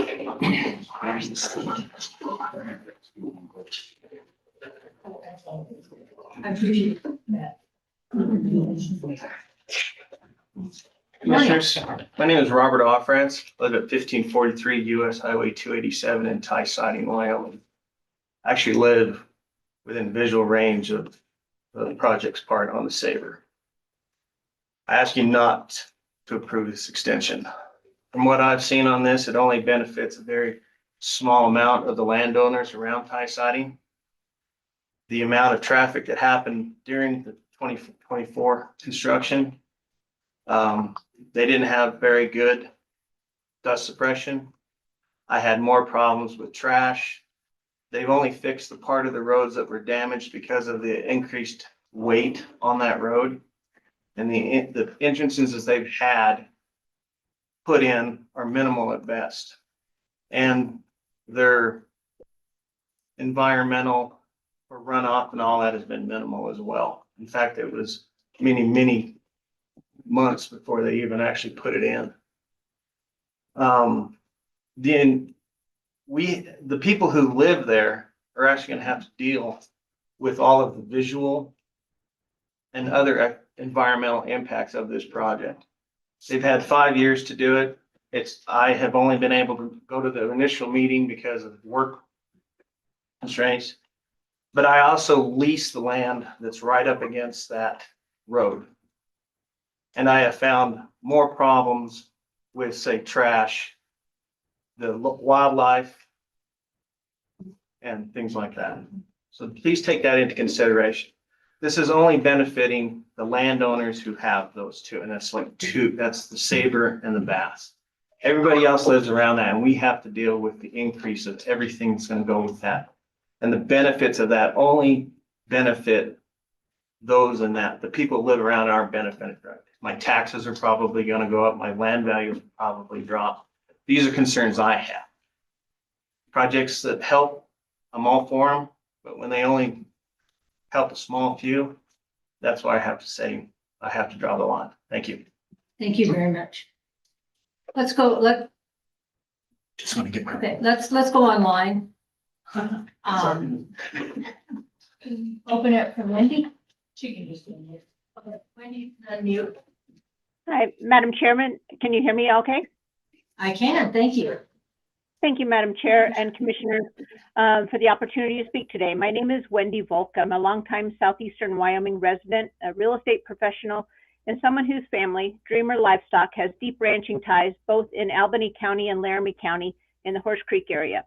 I respectfully ask you to deny the requested 5-year extension of the Rail Tie Wind Project permit. The decision is not about whether wind energy has a place in Wyoming. It is about whether a permit approved in 2021 should automatically remain valid through 2031, when both the project and the region around it have changed dramatically. The applicant argues that the delay is temporary and that the issues causing it will be resolved in the near future. Yet the materials before you show the full construction is not expected until 2028, with commercial operation extending to December 2029, nearly a decade after the original permit approval. At what point does an extension stop being an extension and become an entirely new project deserving fresh review? The federal litigation involving the project's interconnection and environmental review remains unresolved. The applicant acknowledges that litigation is ongoing, that administrative record is still being prepared, and that briefing is not expected to conclude until 2027. These are not minor issues awaiting immediate resolution. The applicant also claims that it has substantially commenced construction, citing approximately 2.5 miles of access roads, excavation for 10 turbine foundations, improvements to Sportsman Lake Road, and related site work. Yet despite these claims, there appears to be little publicly available photographic documentation demonstrating the extent of the work completed to date. If substantial commencement is one of the primary justifications for extending this permit another 5 years, I believe the public deserves a clear understanding of what has actually been built, what remains unfinished, and whether the limited work completed justifies preserving development rights through 2031. The applicant's own materials also acknowledge that important work remains ahead, including updated groundwater monitoring, eagle raptor surveys, swift fox surveys, bird and bat conservation strategies, traffic management plans, emergency response plans, dust control plans, and an updated decommissioning plan. If so many studies and plans still require updating, then it is fair to ask whether the assumptions underlying a 2021 permit remain valid in 2026. And perhaps most importantly, Albany County should consider how dramatically southeastern Wyoming has changed since this permit was first approved. Rail tie is no longer being evaluated in isolation. Since 2021, the region has seen proposals like the Laramie Range Wind Project in Horse Creek, the Chugwater Energy Project, and expanding transmission corridors, workforce housing developments being proposed, rock quarry operations in Horse Creek, and major data center proposals near Cheyenne. These projects are competing for the same roads, the same workforce, public service, wildlife habitat, and open space. The cumulative impacts are real. They affect transportation corridors, emergency services, housing availability, wildlife migration, scenic landscapes, and the rural character that defines communities across southeastern Wyoming, such as Albany and Laramie counties. Yet the socioeconomic analyses provide supporting this extension continues to evaluate rail tie largely as a standalone project. The world surrounding this project is no longer the world of 2021. I would also note that in neighboring Laramie County, our commissioners denied that this same company's proposed Laramie Range wind project, or they denied the same company's proposed Laramie Range wind project after concluding that important questions remained unanswered. While this is a separate project, I respectfully suggest Albany County apply the same level of scrutiny here. Laramie County officials asked difficult questions before allowing one of Wyoming's largest industrial wind projects to proceed. Albany County should do no less. When a project's been delayed nearly a decade, when federal litigation remains unresolved, when environmental studies continue to be updated, and when southeastern Wyoming is experiencing unprecedented industrial expansion, the responsible decision is not to extend an aging permit. The responsible decision is to require a new application, a fresh public review based on today's realities, not yesterday's assumptions. Thank you. I respectfully ask you to deny the renewal request. Thank you for your comment. Yes, come on up.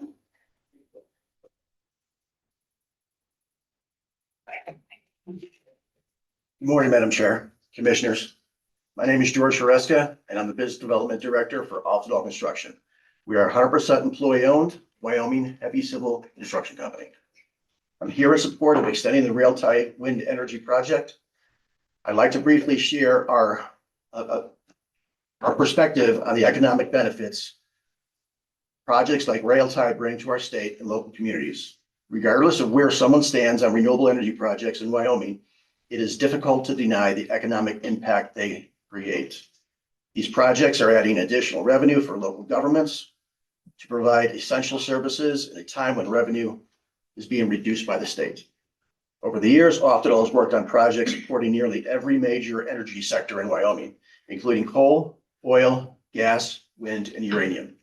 You can say we're kind of all of the above company. Regardless of energy source, one thing remains consistent.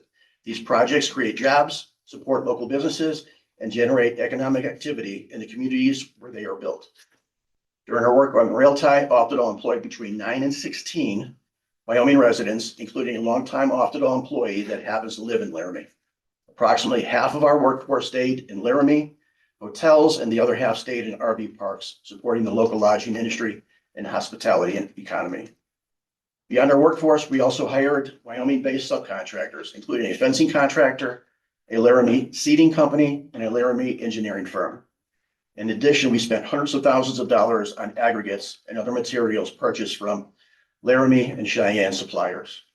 Over the years, we have seen firsthand how projects like rail tie benefit local communities through increased spending on lodging, restaurants, fuel, materials, equipment, and other services that support construction activities.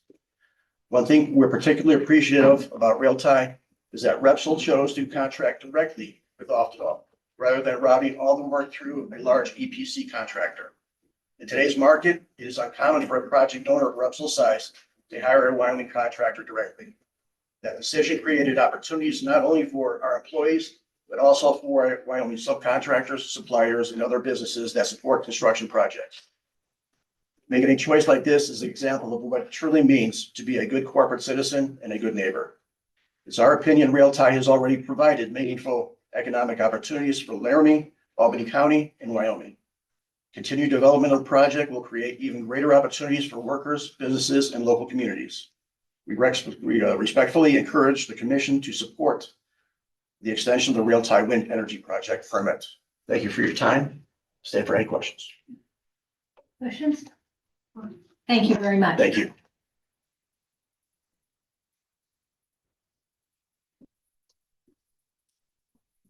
Come on up, Juan.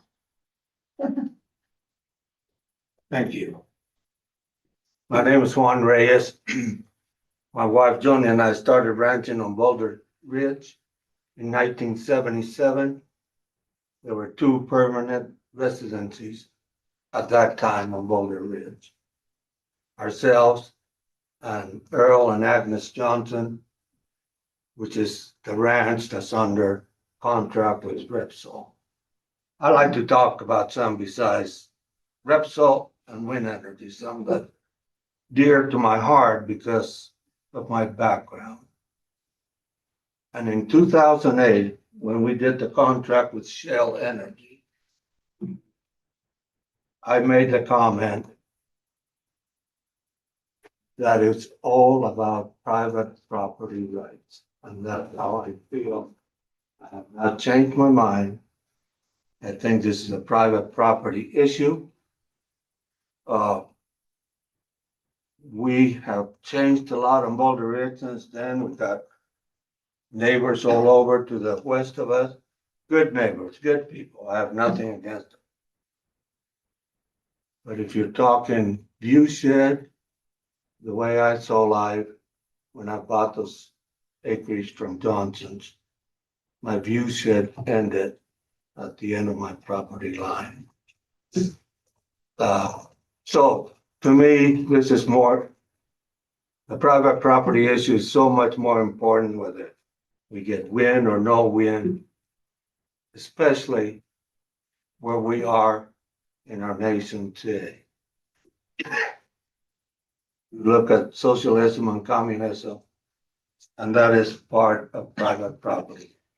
Private property is what sets us aside from any other country in the world. And I would always uphold it. I would encourage you guys to let him proceed with the permitting. Thank you. Thank you, Juan.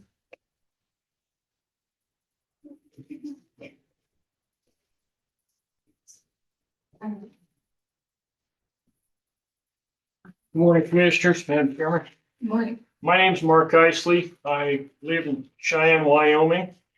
I'm a cattle rancher with holdings and cattle in both Laramie and Albany County. And I've spent my entire life, almost 70 years of it in this area, growing up originally on the historic Remount Ranch. I've watched a lot of changes happen.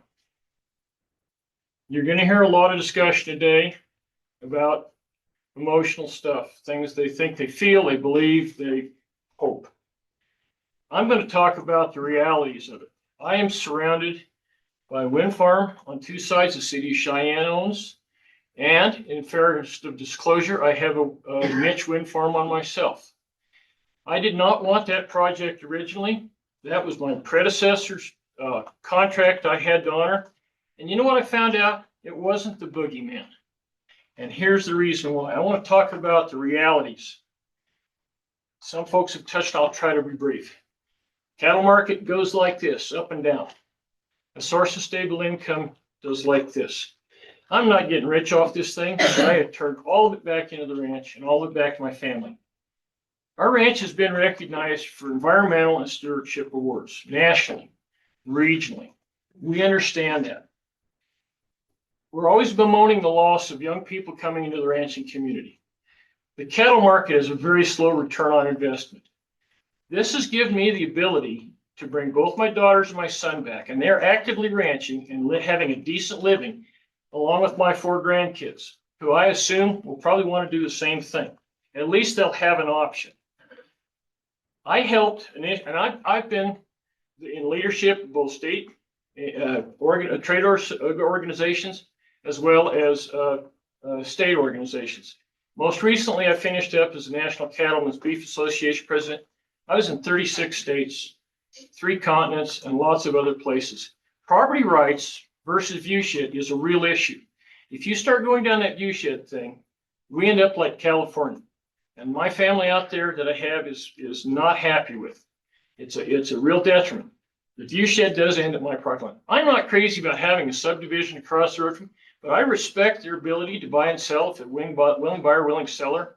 They may not like my cows, but they shouldn't have the right to legislate against my livestock. I helped develop those safety setbacks in Laramie County early. There was no real water use. There has been no disruption or problems with wildlife, cattle, or people, and no noise problems or inconvenience. I have seen more wildlife, moose, deer, elk, antelope, come across the ranch than I did the prior 20 years. This wind farm has been on us for almost 20 years now. We have regular counts monthly by Audubon Society.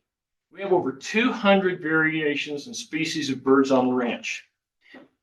2 raptor strikes in 17 years. And when you talk to Audubon, they say, well, compared to roadkill, power line strikes, and transformer electrocutions, it doesn't even register. It's minimal. We have a subdivision right next to our ranch, right next to where that wind farm is at. And despite the fear mongering, there's been no loss of valuation and no loss of the sales of those houses. And those people don't mind looking out on the open space that those wind turbines on. Wind turbines and wind farms, depending on technology, may be transitory. They may be gone in 34 years, just like oil pumps will be. Our construction on this was quick. There was a great deal of consideration for all environmental concerns. There was remediation afterwards for drainage, access, reclamation was good, and road placement I was consulted on. And my contract requires that in reclamation, it comes back to standards. When you plant houses, that's the last crop it'll ever grow. 4 minutes. Very good. Economic considerations. My wife was county treasurer in Laramie County for 12 years. She was amazed at the revenue that came in, benefited roads, law enforcement, snow removal, fire protection, and the upgrading of all the county personnel and their compensation, and the retention of employees. That money spent in the community, and I have spent my money in the local communities here and in Cheyenne. And if you look at a rollover 3 to 5 times, it has benefited. I urge the renewal of this process. I urge you to monitor it well, and I think the result will be successful and a benefit to Albany County. Thank you for your time. Questions? Who's the contractor on your property?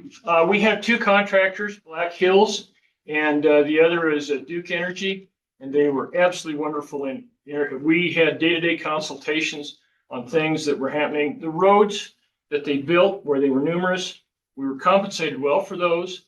And it also opened up our access to the ranch, made it much easier to manage the ranch. Fences also were no problem, and they considered that in snow holes, if you will, excuse the term, and that kind of access. It was a huge benefit. Thank you. The viewshed argument is not valid. Thank you for your time. Thank you. Good morning, Ann. Good morning. Good morning, Commissioners. I'm Ann Brand. I live at 812 Grand Avenue. I own and operate a 4th-generation Wyoming business. It's Wyoming's oldest downtown business, and I'm the founder and executive director of the Albany County Conservancy.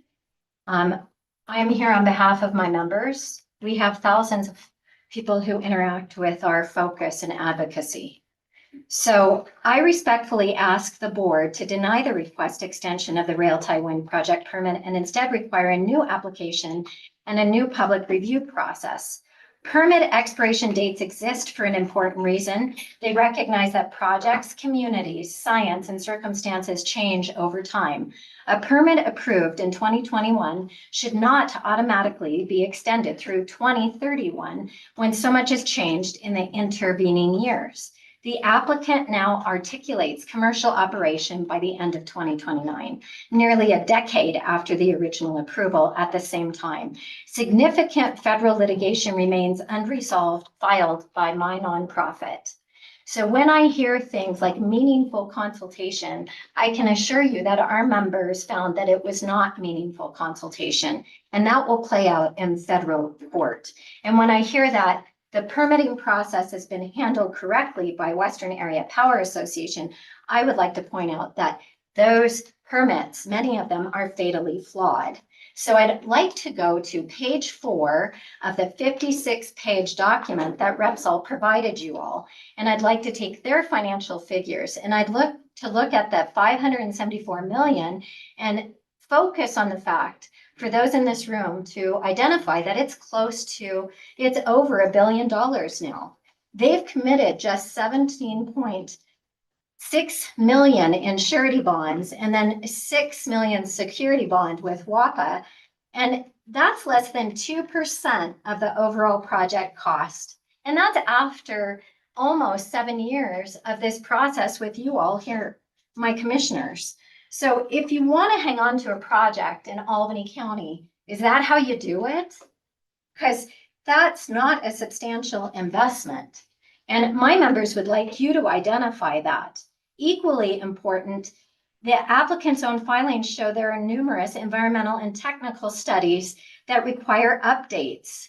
groundwater investigations, eagle and raptor surveys, bird and bat conservation plans, wetlands evaluation. I'm not here to present an indictment of the applicant. It is simply recognizing that environmental conditions are dynamic, scientific, and that understanding advances in responsible decisions should be based on the best and most current information. Rail tie wind no longer exists in the same landscape that was evaluated at this county in 2021. And they keep saying that litigation has affected the project. We're looking at offshore wind projects like Empire Wind and Revolution Wind, and they did not stop construction during litigation.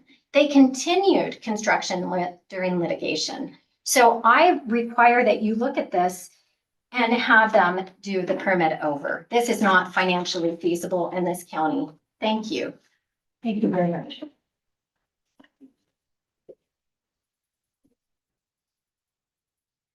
Come on up. Madam Chair, Commissioners, my name is Dave Coffey. I'm here as a resident of Laramie, Wyoming. I live at 409 Stetson Court. I've been involved in the energy industry in one way or another for over 30 years. Been a consulting engineer and land surveyor in Laramie for over 20. Been working with economic development, trying to raise the economic development status of Laramie for over 18. And I'm not going to talk to you about the benefits. I think those have already been explained. What I'm most excited about is to see a company like this come and invest millions of dollars into our community. And from what I'm seeing is that they're jumping through all of the hoops willingly and continue to invest money to do so. And in seeing this, the situation that they're in right now is not an unusual situation.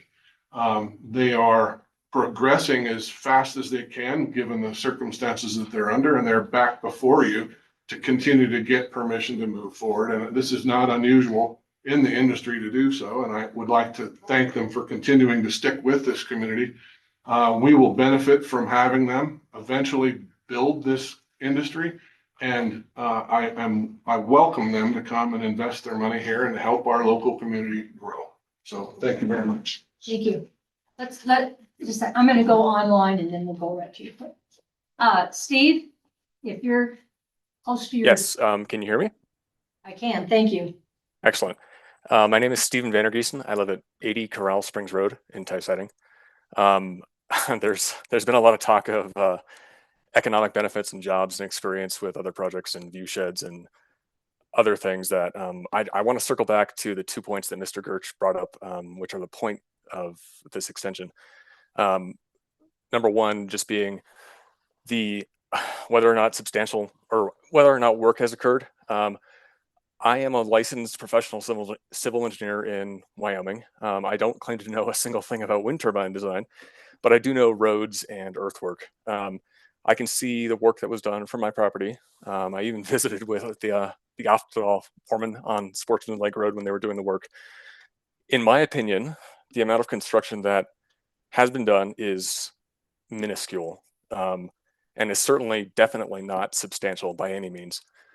And also, I also want to remind the commissioners that the work that was done very suspiciously in a flurry of activity at the very, very end of 2024.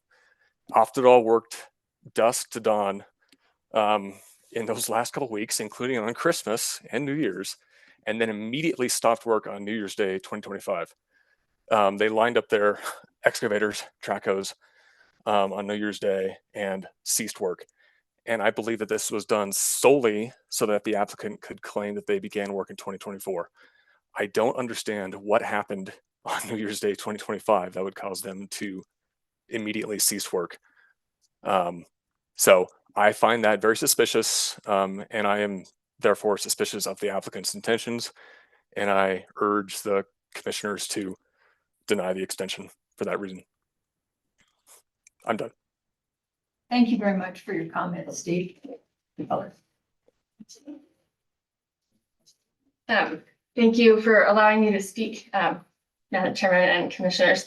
My name is Erin Stays. I grew up here in Laramie, and I used to be an advocate for wind energy, renewable energy. I still am, but not big wind, not big projects like this. And I brought in, this was a graduation gift in 2001.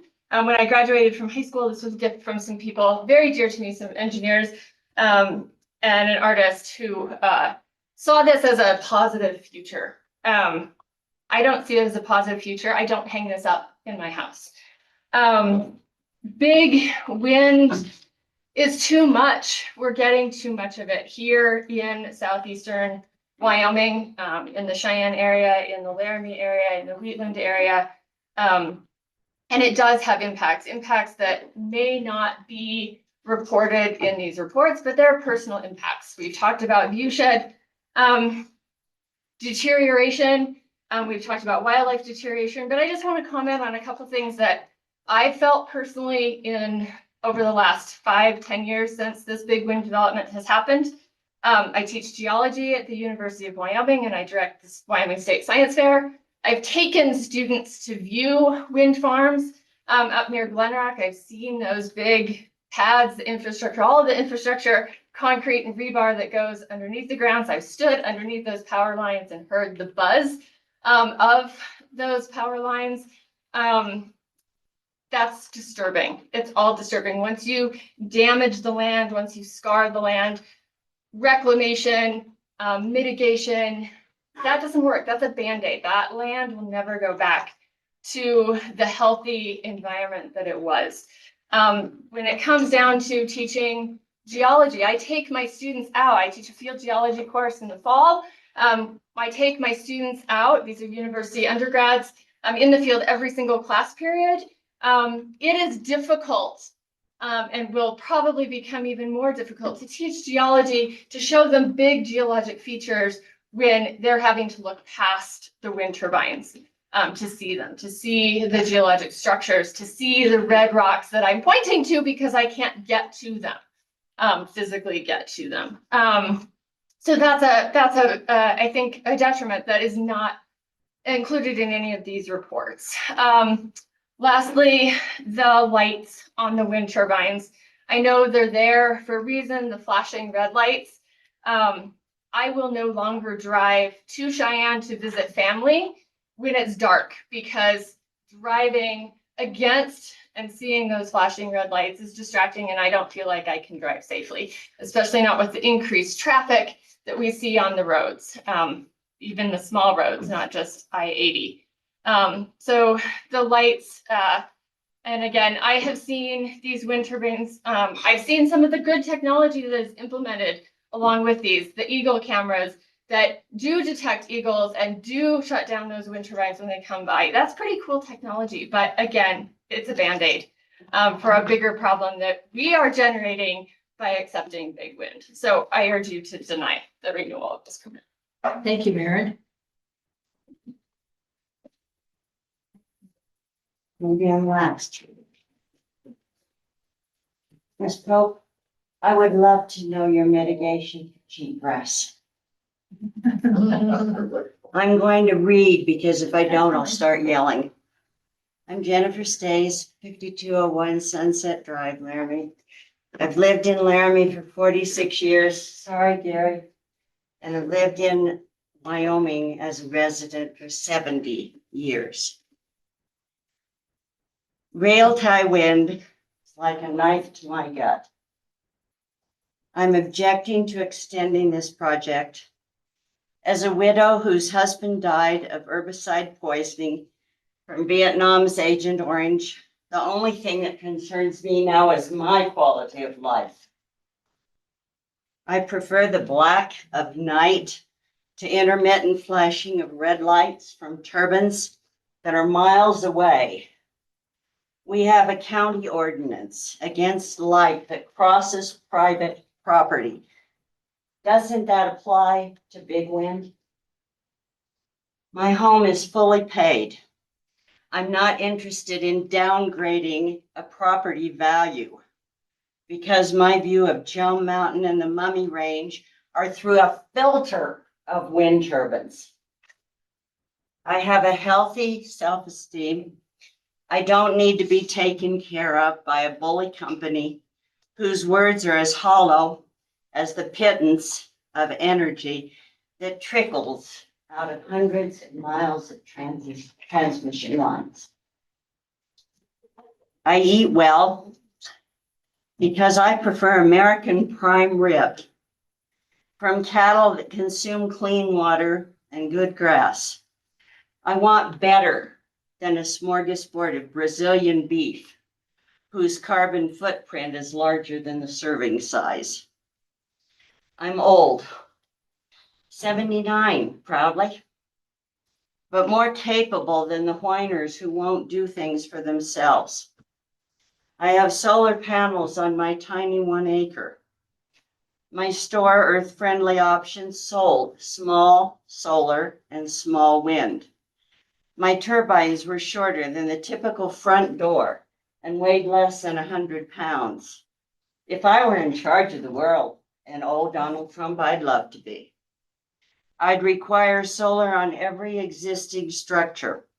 Homes, apartments, commercial buildings, water tanks, bridges. I would not cover our last open land with concrete, big turbines, and acres of solar panels. I prefer that the knife in my gut be my knife in the gut of Rick husband. Thank you. Yes, sir. Good morning, Commissioners. My name's Carson Annenson. My friends call me Ace. At one time, I owned Ace Salvage, AAA Recycling, Laramie Towing, Ace Welding and Sandblasting, and I've been here about 50 years.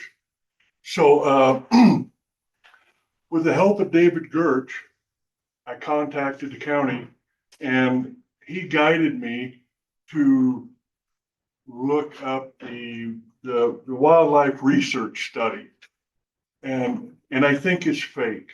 The only thing that I was able to find with David's help is we found a lot of cameras that got tipped over and a skunk. They did just enough to check the box.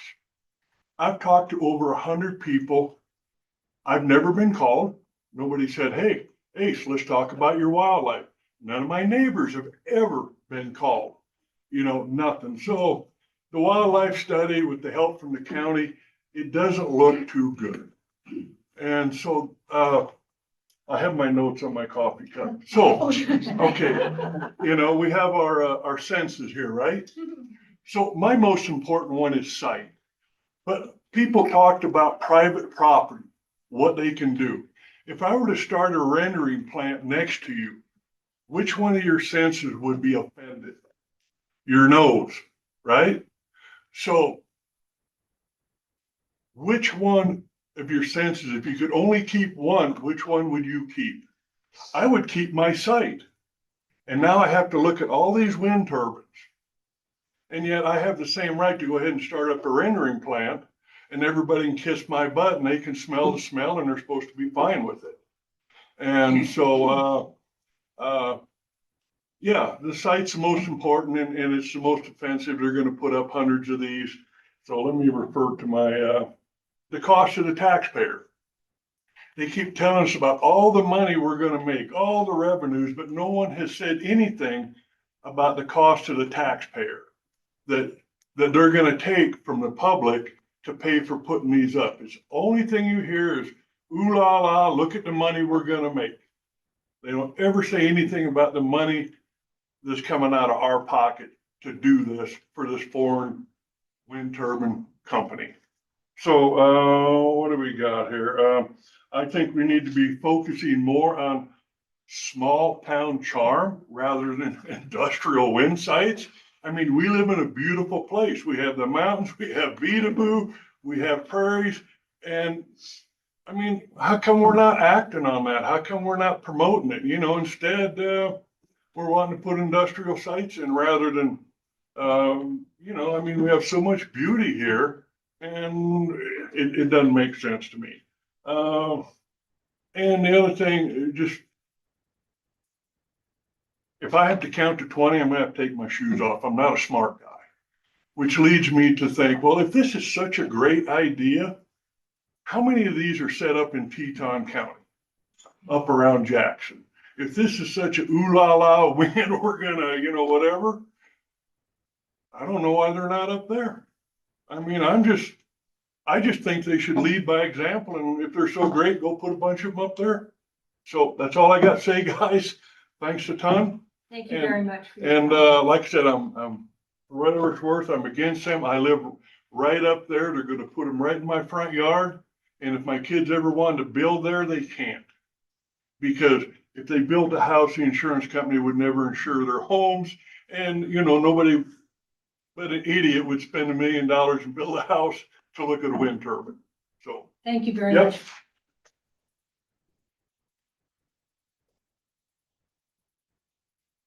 Commissioners, if I may, Karen Bard, I'm here representing the Albany County Historic Preservation Board. I just wish to make comments with regards to the statements that are being made today around the public engagement and being a good neighbor and investor in our community. So I was the participant in the WAPA project as far as investigating and mitigating the impact of this project onto the Ames Monument. So that's the content on which I'm doing. We did receive one concession from the company, which was to make sure that no turbine would be any closer than 2. Their original proposal was 1. And they would make sure that no turbine's shadow would fall on the monument. Past that, when we were doing our consulting meetings, I'd have to say that all of the consulting meetings were done in a manner to check the box. It was not facilitated in a manner that truly engaged us as far as consultation within the project and the impact of this project onto our historic monument. And I will give an example on that from the standpoint that at every meeting, we had a checklist. The question was, did we understand the information that was being provided? And yes, we all checked the box and we understood, but never once were we asked if we agreed with what was being presented. So that is not fair consultation. Now, we also, as the Albany County Historic Preservation Board, presented several projects to be considered as mitigation to the monument, of which none of them were accepted. This was been done, the contract has been agreed to, and there's no recourse for us to move forward. But we would like to go on to the record that our board is very much an objection to any of the money for mitigation to the Ames Monument being spent outside of the county, and the majority of it is going to the state museum. God bless the state museum, but that does not mitigate the impact of this project onto the second most visited monument in this state. And with that, I would just like to conclude that they did just check the box. They did not do true consulting, and we do not feel on the historic front that they have been a good neighbor. Thank you. Karen, thank you.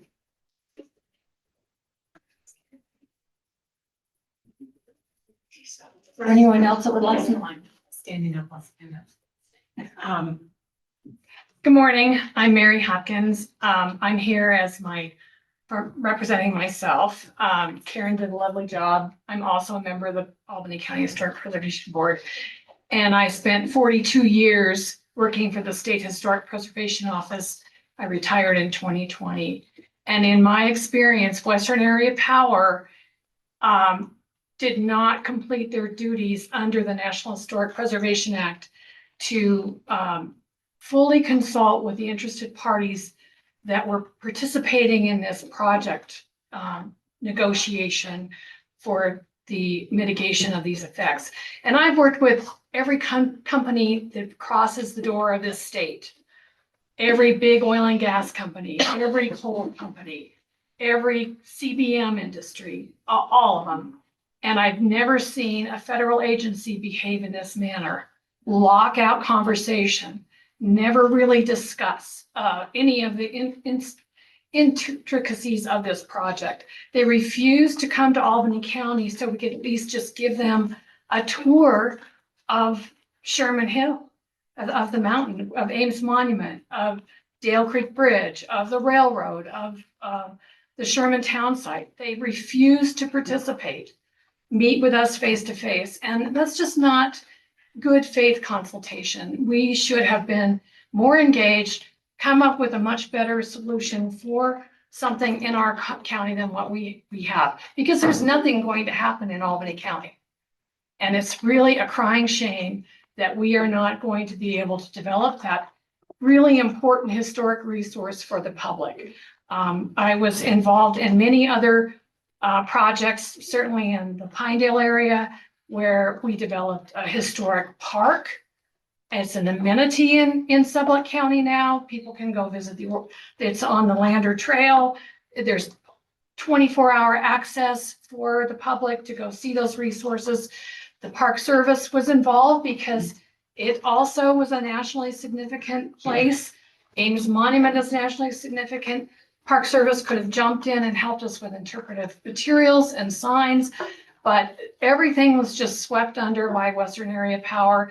It's been perplexing to me since day one of that consultation, why they actually approached it that way, because it was so contentious and they were so adversarial to our suggestions. So I hope that we get to revisit the mitigation for this project so the people of this county can have some benefit. Thank you. Thank you, Mary. Come on up. My name is Susan McGuire, and I live in Beaufort. We were one of the 500 people in this supposedly non-dense area that were given a letter by NextGen warning us that this turbine project was going to happen. We went to Garden Inn. The only people who were really for it were people who stood for financial gain. Then later on, I don't know what year it was, I came to the county council. There were probably 150 people there. Many spoke. They spoke of all the different reasons that wind turbines would disturb the whole environmental area. They came from every direction. And some people who are in this room now were there then, but I hope that you will listen to voices of people who are in the direct area. We already have windmills down I-80. Now we're going to have windmills there. My son is a research doctor, and to try to be able to relax, he does birding. He's done all the birding up the area. And we are going down in the number of raptors and eagles and other birds. That's really all I've got to say, but please listen to people who are living in the area and listen to the needs of migratory birds. Thank you. I'm Grant Lindstrom. I live on Nottage Court here in Laramie. I watched this project pretty closely. I have some property out that way too. But they talk, I think they've done the minimum they need to do. They talk about they're a fantastic company. They're just fantastic. If they are, then I think you ought to say, well, let's start again and we got new conditions. You're a fantastic company. Let's redo it. Let's do it right. And you're fantastic. We'd love to have you and do it the way it should be done. That's what I think you ought to do. Thanks. Thank you.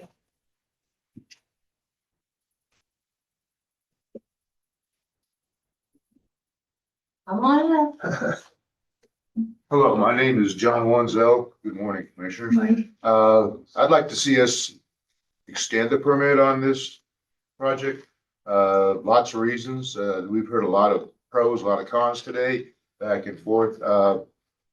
People have made some things that I don't really care for, or not comments that I don't agree with, I should say. Updating engineering plans, updating wildlife plans. That's part of the process. I mean, as you're out there, and somebody even mentioned the dynamic nature of things. I mean, stormwater needs to be updated. That's just a process. I've worked in this field for quite a few years as a wildlife biologist. Subsidies, oil and gas gets subsidies too. I mean, probably to the equal amount as wind energy does. So, I mean, I'm not that concerned. What was I headed to? Wish I'd taken some notes. Your coffee cup? No. Anyway, I think I'll just stop there. I encourage you to support this. Thank you very much. Thank you.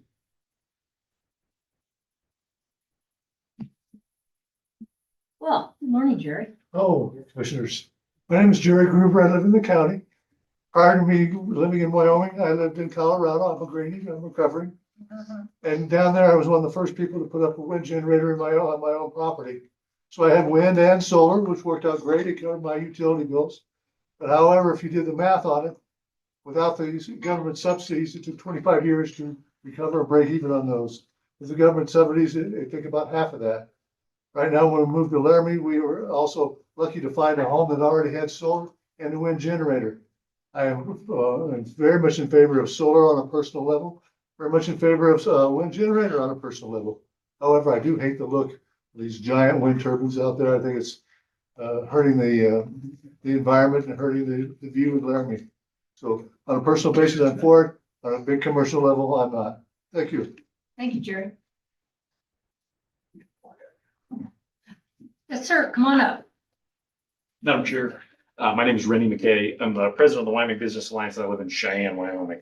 Lived in Laramie for 10 years. I was fortunate enough to do that. The Wyoming Business Alliance has been around for 45 years in Wyoming, and we represent our members, and we have members from every industry in Wyoming, every corner of the state, and from every size of business as well in Wyoming. So really, how I look at it for the last 45 years, our focus has been to try to create economic prosperity. And so we're always trying to dig into that. And I'll just say right now is a hard time. If you look at Wyoming's GDP and job growth, especially compared to our neighbors, we're not doing that well. We're trailing them. I think we all know so well, and you all have to deal with it so much right here in Albany County, is we lose our young people at a higher rate than any other state in the whole country. So our young people are leaving Wyoming faster than any other state. And I think when we talk about economic prosperity, that's so important. We have to have jobs. We have to have an ability for folks to create a living for their families. So one of our priorities, one of the ways we try to build up Wyoming's economy is we focus on energy leadership. And for 45 years, that's been the case because the correlations between the energy industry, jobs, and GDP is really close. We see that. I represent manufacturers from all over Wyoming. They're so tied to the energy industry. You can also see that when you look at construction companies, engineering companies are all tied together. And it certainly is the case with agriculture. Right? As we see ranching, most folks in ranching love the opportunity to have an oil rig on their place. That was a way that you could stay on your ranch for a lot of years in Wyoming, and it still is the case. But there's not oil and gas everywhere in Wyoming, so it's not possible for everyone. So certainly we see that with mining. We also see it with wind, but that's a huge benefit to that other sector. Again, that's why we focus on energy as an area for the economy as a whole. And I think a big challenge for you all right now is to face this conversation. And I think they've heard that question: why aren't wind farms in Jackson? Well, I think a few of us who've been following this have been here for 25 years. And one of the big questions I asked early on when I was a journalist was, why don't we have the wind projects that we expect to have in Wyoming? And the barrier was transmission. And then the state and the nation created a policy to really incentivize and push wind away from the west because of sage grouse. So Commissioner Gosar knows a little bit about sage grouse. The state really made that choice. You cannot really develop wind in the west. The pressure is to push it east. And that started 20 years ago, a little bit more, to really push wind to develop that in the eastern part of the state. And so here we are, you're facing this moment where those policies that have been in place with the sage grouse policies from the BLM and the federal government have all done that, and state has done that for about 20 plus years. So here we are. You've got a big decision in front of you. I think when we look at trying to create a strong economy, one of the things that the businesses are really facing in Wyoming is there an attitude that we can get things done together? Can we get to yes? Can we keep up certainty for businesses? As you deal with this question in front of you and you just look ahead at everything that you'll face in the years to come, that certainty that you can provide to businesses is so important. There has not been much certainty for the businesses of Wyoming lately. So when you talk about permitting on transmission, some of those have been delayed over and over and over again for, we're up nearing 20 years on some of the transmission lines. So thank you for considering this. Hope you'll approve it. And just really appreciate that you're thinking too, or at least willing to hear the perspective of the industry and the businesses of Wyoming, because everybody's hoping we can find ways to keep the economy moving right now. So thank you. Thank you very much. Come on up, Nancy. Good morning, Commissioner Jones and Commissioners. I'm Nancy Bath, and of course, this project involves my sisters and my ranch land. We're very proud of that. It's been in my family came to Albany County in 1868 and moved to this area at tie siding in the early 40s. I have grown up and spent my life there.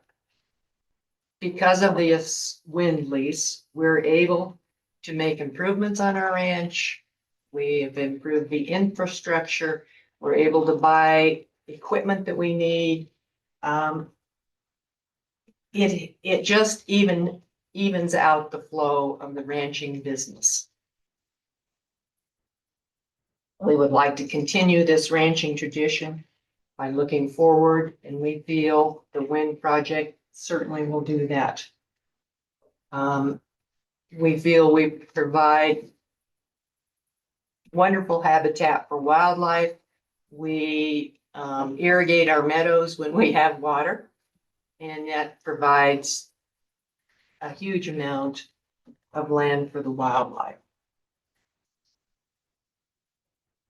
And I think ultimately, if the commission does not support this, does not extend this lease, it sends a horrible message to any business that ever wants to come to Albany County.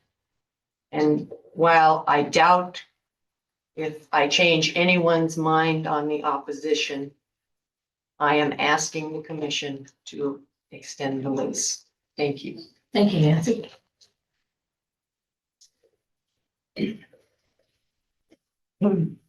Would anyone else like to make comment? Come on up. Hi, good morning. Morning. Good morning, Commissioners. Mike Welsh, I live on 183 West, Peterview Road. It's a Laramie address. From where we live, I have a fantastic view of a lot of this area that's being talked about today. I can see all the way down to tie-sided. Behind me, I have part of Medicine Bow, the Peterview Recreation Area. And when I look out, I see the mountains towards Medicine Bow and all that beautiful area. And everybody here has a personal or financial opinion about where this should go. And I hope that the commissioners, if it's not something you want to not approve, at least consider delaying this decision, because it seems to have such a big impact on so many different people that are part of Albany County.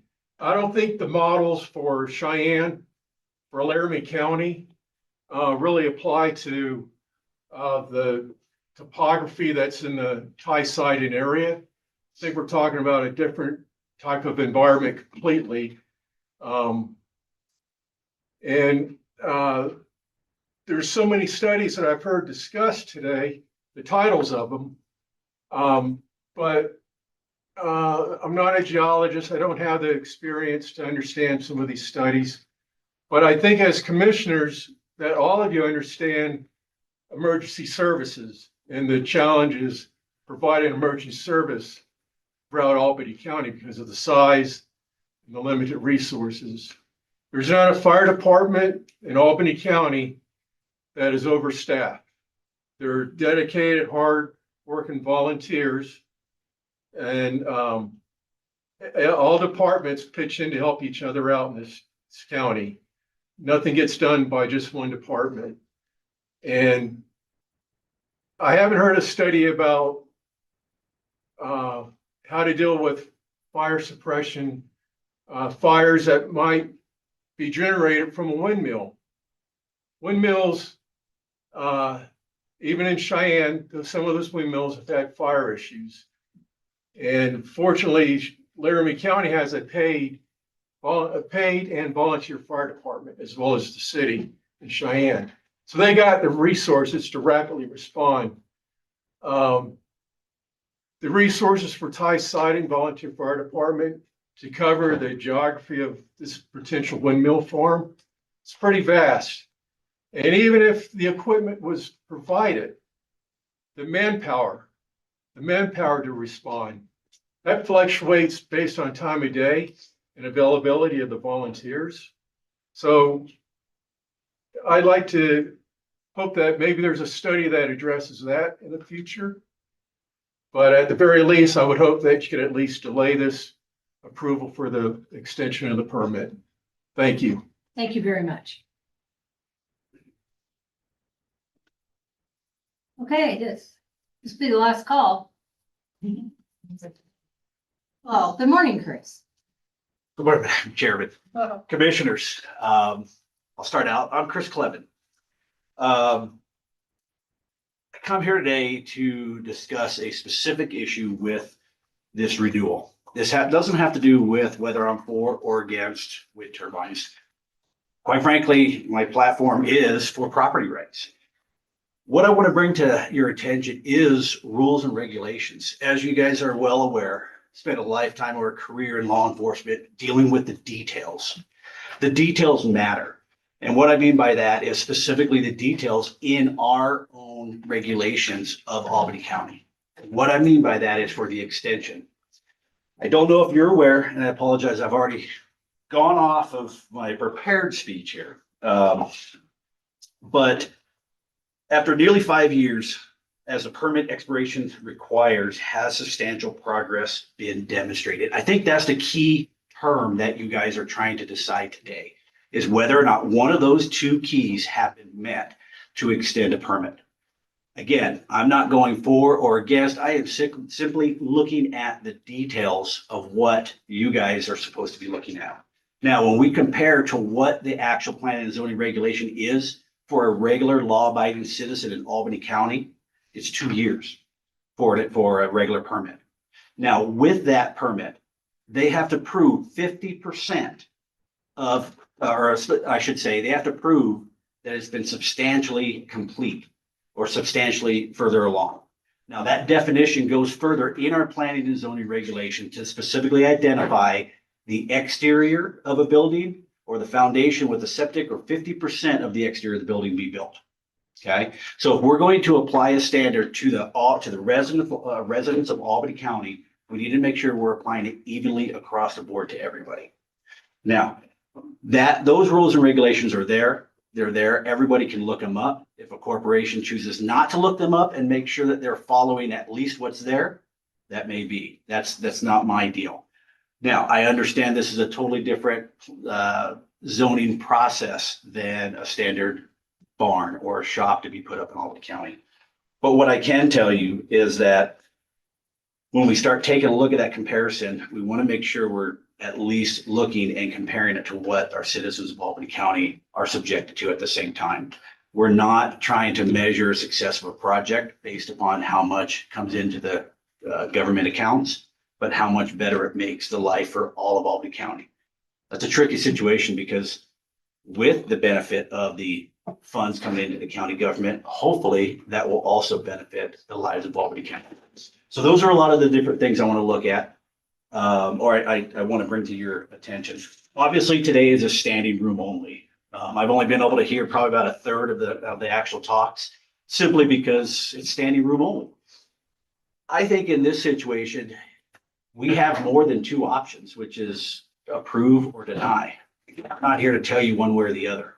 What I would recommend is that maybe on something like this, where we have a standing room only, that we have more public comment. We actually make it a point.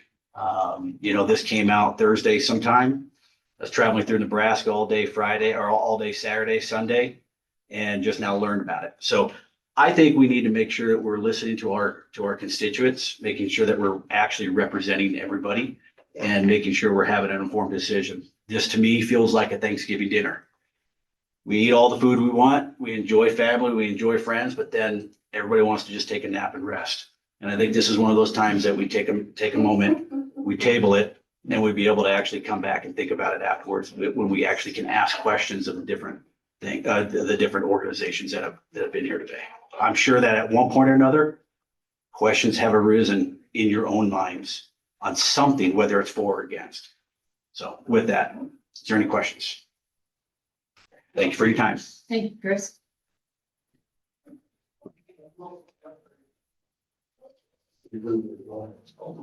Okay. Anyone else? Last call. Thank you. Commissioners.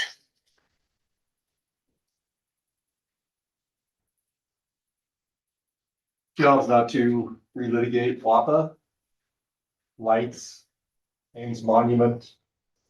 That was litigated 5 years ago. We sat in the courtroom all night.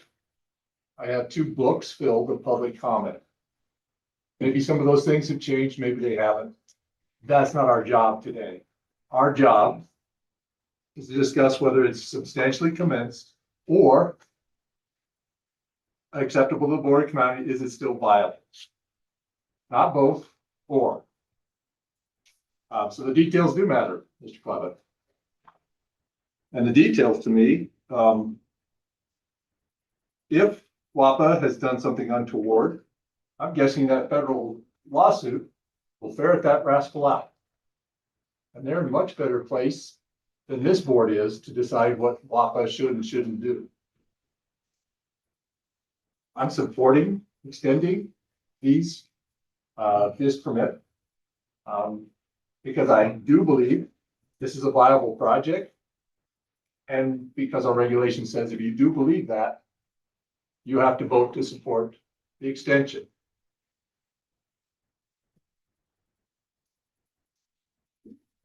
I'm going to support disapproval.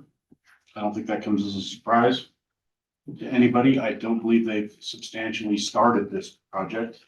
I've been staring at some of the satellite footage available to all the folks in Albany County through the county's website. It looks like the roads are already washed out. And yes, there are 10 holes dug. And I'm guessing there's people in this room who have probably done more earthwork by themselves. Nothing against the landowners, but I do have a question for Charles. Where is your office at? Our office? Yes, sir. Our corporate office is based in Houston, Texas. Where are your boots on the ground office? Is that in Albany County or anywhere? We have a field office in Cheyenne. Okay. Because I believe this is the first time in 18 months I've met you. Yes, it is. So the good neighbor promise that has been extended, I'm just curious because we dealt with, I believe Henry presented one time. So and at that time when he presented, your company had not actually procured or had a contract to purchase a particular turbine. He was unable to answer the height requirements because at that time he said that a manufacturer had not been selected yet. I don't have the exact date of that conversation, but he did present. The one and only time in 16 or 18 months that your company's actually presented to bring anything up to speed is today. So I'm a little concerned about that. So based on the information that we have previously and excluding what's been said today, because we're at the permit extension time, I don't believe that your company has secured some of this and that the project will proceed. I think this is fishing to keep the project alive to see if the federal waters change someday. But that's neither here nor there at this point. Thank you. Thank you. Okay. Have you have a motion? I move to approve the request to renew the Rail Tie Wind Energy Project permit WECS -01-21. Have a second? I move second. All those in Chairman favor? Jones, Yes. can I ask that you include the specific findings and reference for which you're approving it that are listed in the staff report? Yeah, please excuse me. Thank you, Jennifer.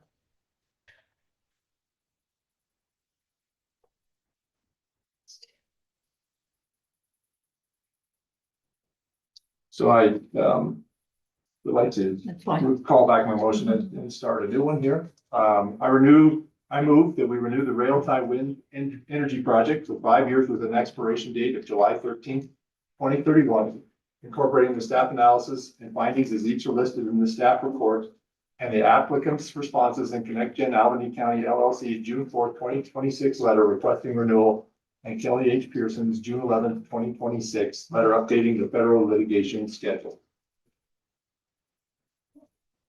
Second. All those in favor? Aye. All those opposed? Aye. Motion carries. Thank you all for your time and all of the comments you made today. Thank you.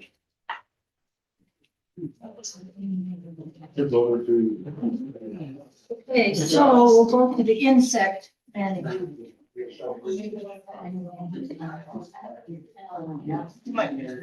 So under 22A. Why don't we just take 1 second for people to clear out because it's Good enough for my house in New Hampshire. Sad. You're a bunch of rapists. How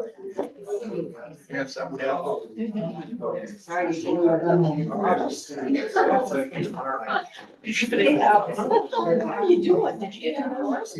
Yeah, yes. We're getting bigger now. It's gotta be a barrier. It's just gotta be the miserable spot to get to. That nobody wants to. You want to? It's on the news, Caleb. Terry, can we just take a 5-minute break? We can, because I don't think we're going to do Take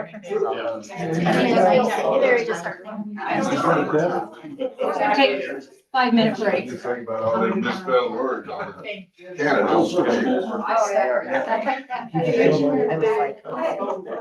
You say your name.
Okay, you ready, Kayla? Yep, I'm good.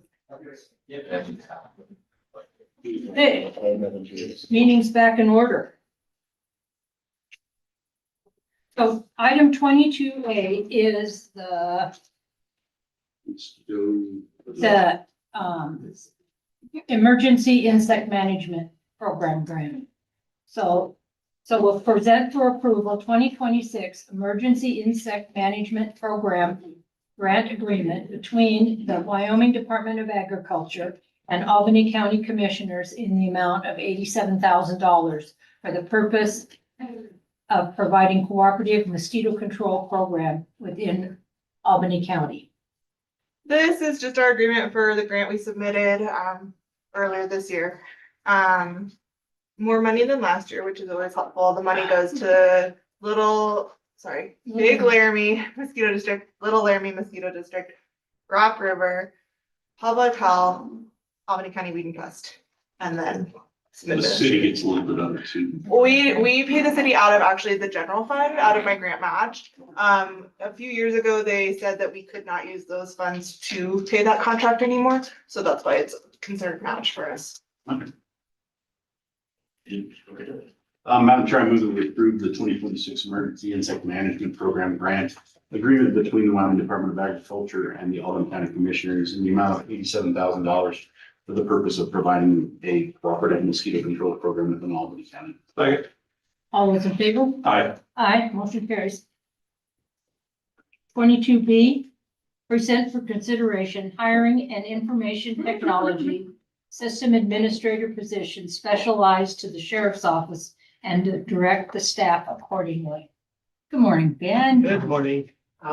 So yeah, as the description said, we're looking to hire a fourth IT person to specialize for the sheriff's office. As we understand it, it was already approved 4 years ago. And the sheriff has the money now, and I've got a good candidate to hire for it, so. Is this like a 50-50 in or out, or just? Because okay. Because I know there was something attached to some infrastructure money, I think, to support the, whatever you guys had going on with the new switches, cameras and everything else last year. Is that? No, that's not the funding that it comes from, so. Okay, then I may be getting it. It's something Adam cornered me on, and that's been a while. Yeah. Oh, that's turning into ancient history. It's really not fast. great. It's coming out of impact assistance. Okay. This is what it is for 2 years. Okay. We are actually, I checked 2 this years. morning, we actually already have it budgeted in Ben's budget Oh, for yes. 4 people. So it's already in there. So your money, Amanda had it added in there Oh, okay. for you to have 4 people in your office. So All right. it's in there, and then we'll do the back end with Tracy on the impact assistance funds. So. Okay, Sheriff, you probably have a better answer. Can this position only work with your office all the time, or is it able to flex when we have something go on in the courthouse? It flexes, but my office has a fairly large ask, technology wise on IT. And so 4 years ago, when we put in for this position, because of the security procedures and some of the legal measures that I have for the IT technology that I have in there, that requires somebody with a little bit of a higher level security access. And it requires a person who could be subpoenaed or testified in criminal cases with that type of evidence. And so the idea that we came up with is that they would not only be able to help with the county's IT needs, but they would be able to spend a little bit more time and be specialized into the IT needs and security procedures that we have here within the Albany County Sheriff's Office. Priority to you, occasionally, Yeah. Ben can use that person. Okay, thank you. I don't have any more questions. Okay, I move that we approve the IT systems admin specialist for the SO support for the period of 2 years. Second. All those in favor? Aye. Aye, motion carries. Thank you, Ben. See, it wasn't as awful as you thought. Item 23, set special meeting for June 30th at 9:30 to approve Albany County budget. This is just to set the public hearing and the meeting to approve the budget. before July 1st. Okay. Okay, we're good with the 30th? The- you guys are, and the time can be changed if you'd like. We'd like to do it right before, so that we're not. Madam Chair, move that we set the special meeting for June 30th, 2026 at 9:30 to approve the county budget and advertise as necessary. Second. All those in favor? Aye. Aye, motion carries. Item 24, make appointments to the Albany County Public Library Board. Madam Chair, I wish we had three. Yep, that's for sure. So I move that we, I'll just do one, Joe Orther to the Albany County Library Board. And to which term? There's two different term times. There's one to expire in April of 2029 and one to expire in June of 2029. Of course, that really Yeah, matters. right. That seems not to make a Well, whole lot of who, sense. except for somebody filled a term that was not completed. That That's was why Emily. it's. That was an unexpired term prior to, so, This is their standard staggering. yeah. So how about April 2025? Okay. Okay, Second. all those in favor? Aye. Aye, motion carries. And the second, I would, Madam Chair, I'd move to appoint Karen Leishman to the term expiring in June 29. Second. all those in favor? Aye. Aye, motion carries. Item 25, discussion regarding State Board of Equalization tax value certification decision. Good afternoon. Good afternoon. Commissioners. I'm just here today to let you guys know that I received examination record findings and report in support of residential property tax value certification decision from the State Board of Equalization. That's a lot of words. Basically, what their examination is, they are saying that they believe the 4% cap exemption is unconstitutional. And therefore, their intention is to not certify all residential property values across the state. They have not issued an order yet mandating me to remove that cap, but I'm just here today to let you know that I did receive this information. I don't really have a whole lot of other information. Just acknowledging that this is possibly coming down the pipe.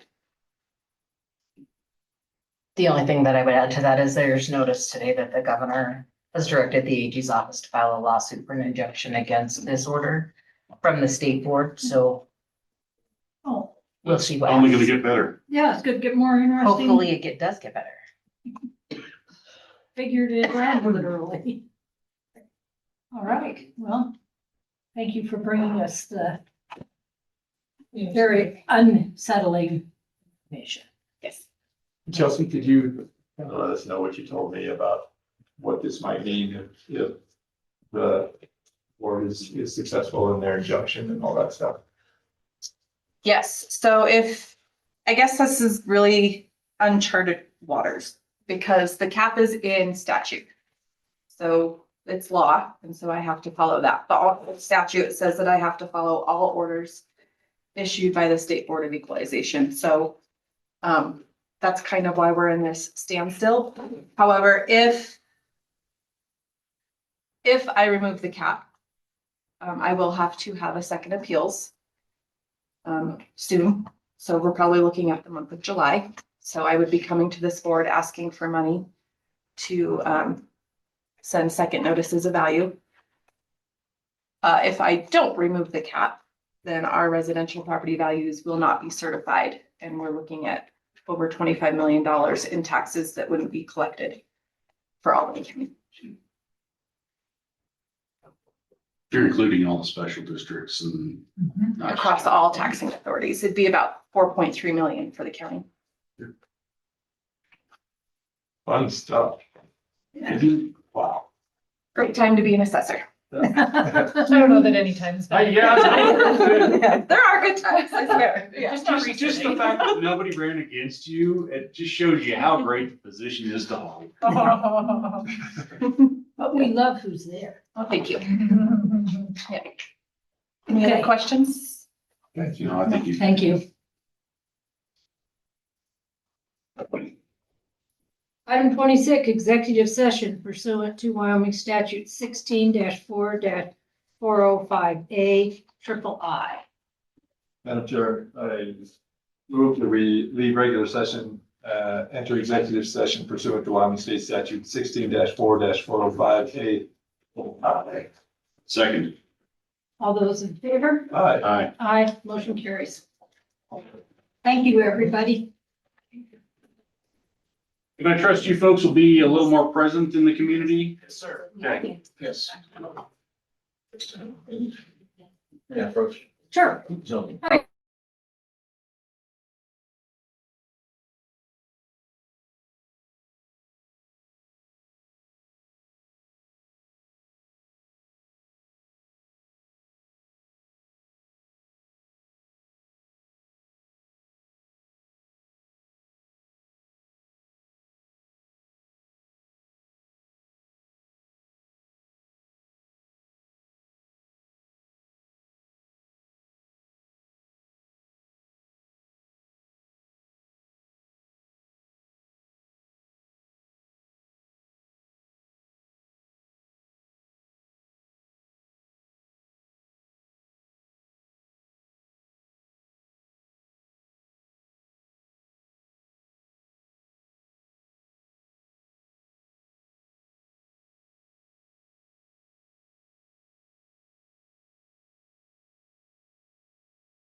I don't, okay. I don't want to argue with you, but I'm, No. it's probably me. All right. You're good. Do you need a motion to return to? Yes. Oh, that's right. Yep. Gee whiz, thanks. I have a motion to return to regular session. Madam Chair, I move that we return to regular session from executive session. Second. All those in favor? Aye. Aye. Motion carries. We return to regular session at 12:42. No action is taken. Item 29. 2930, approve vouchers and payroll for June 2026. So moved. Second. All those in favor? Aye. Aye. Motion carries. Seeing no further business before the Board of County Commissioners, I have a motion to adjourn. So moved. Second. Thank you. All those in favor? Aye. Adjourned. Thank you.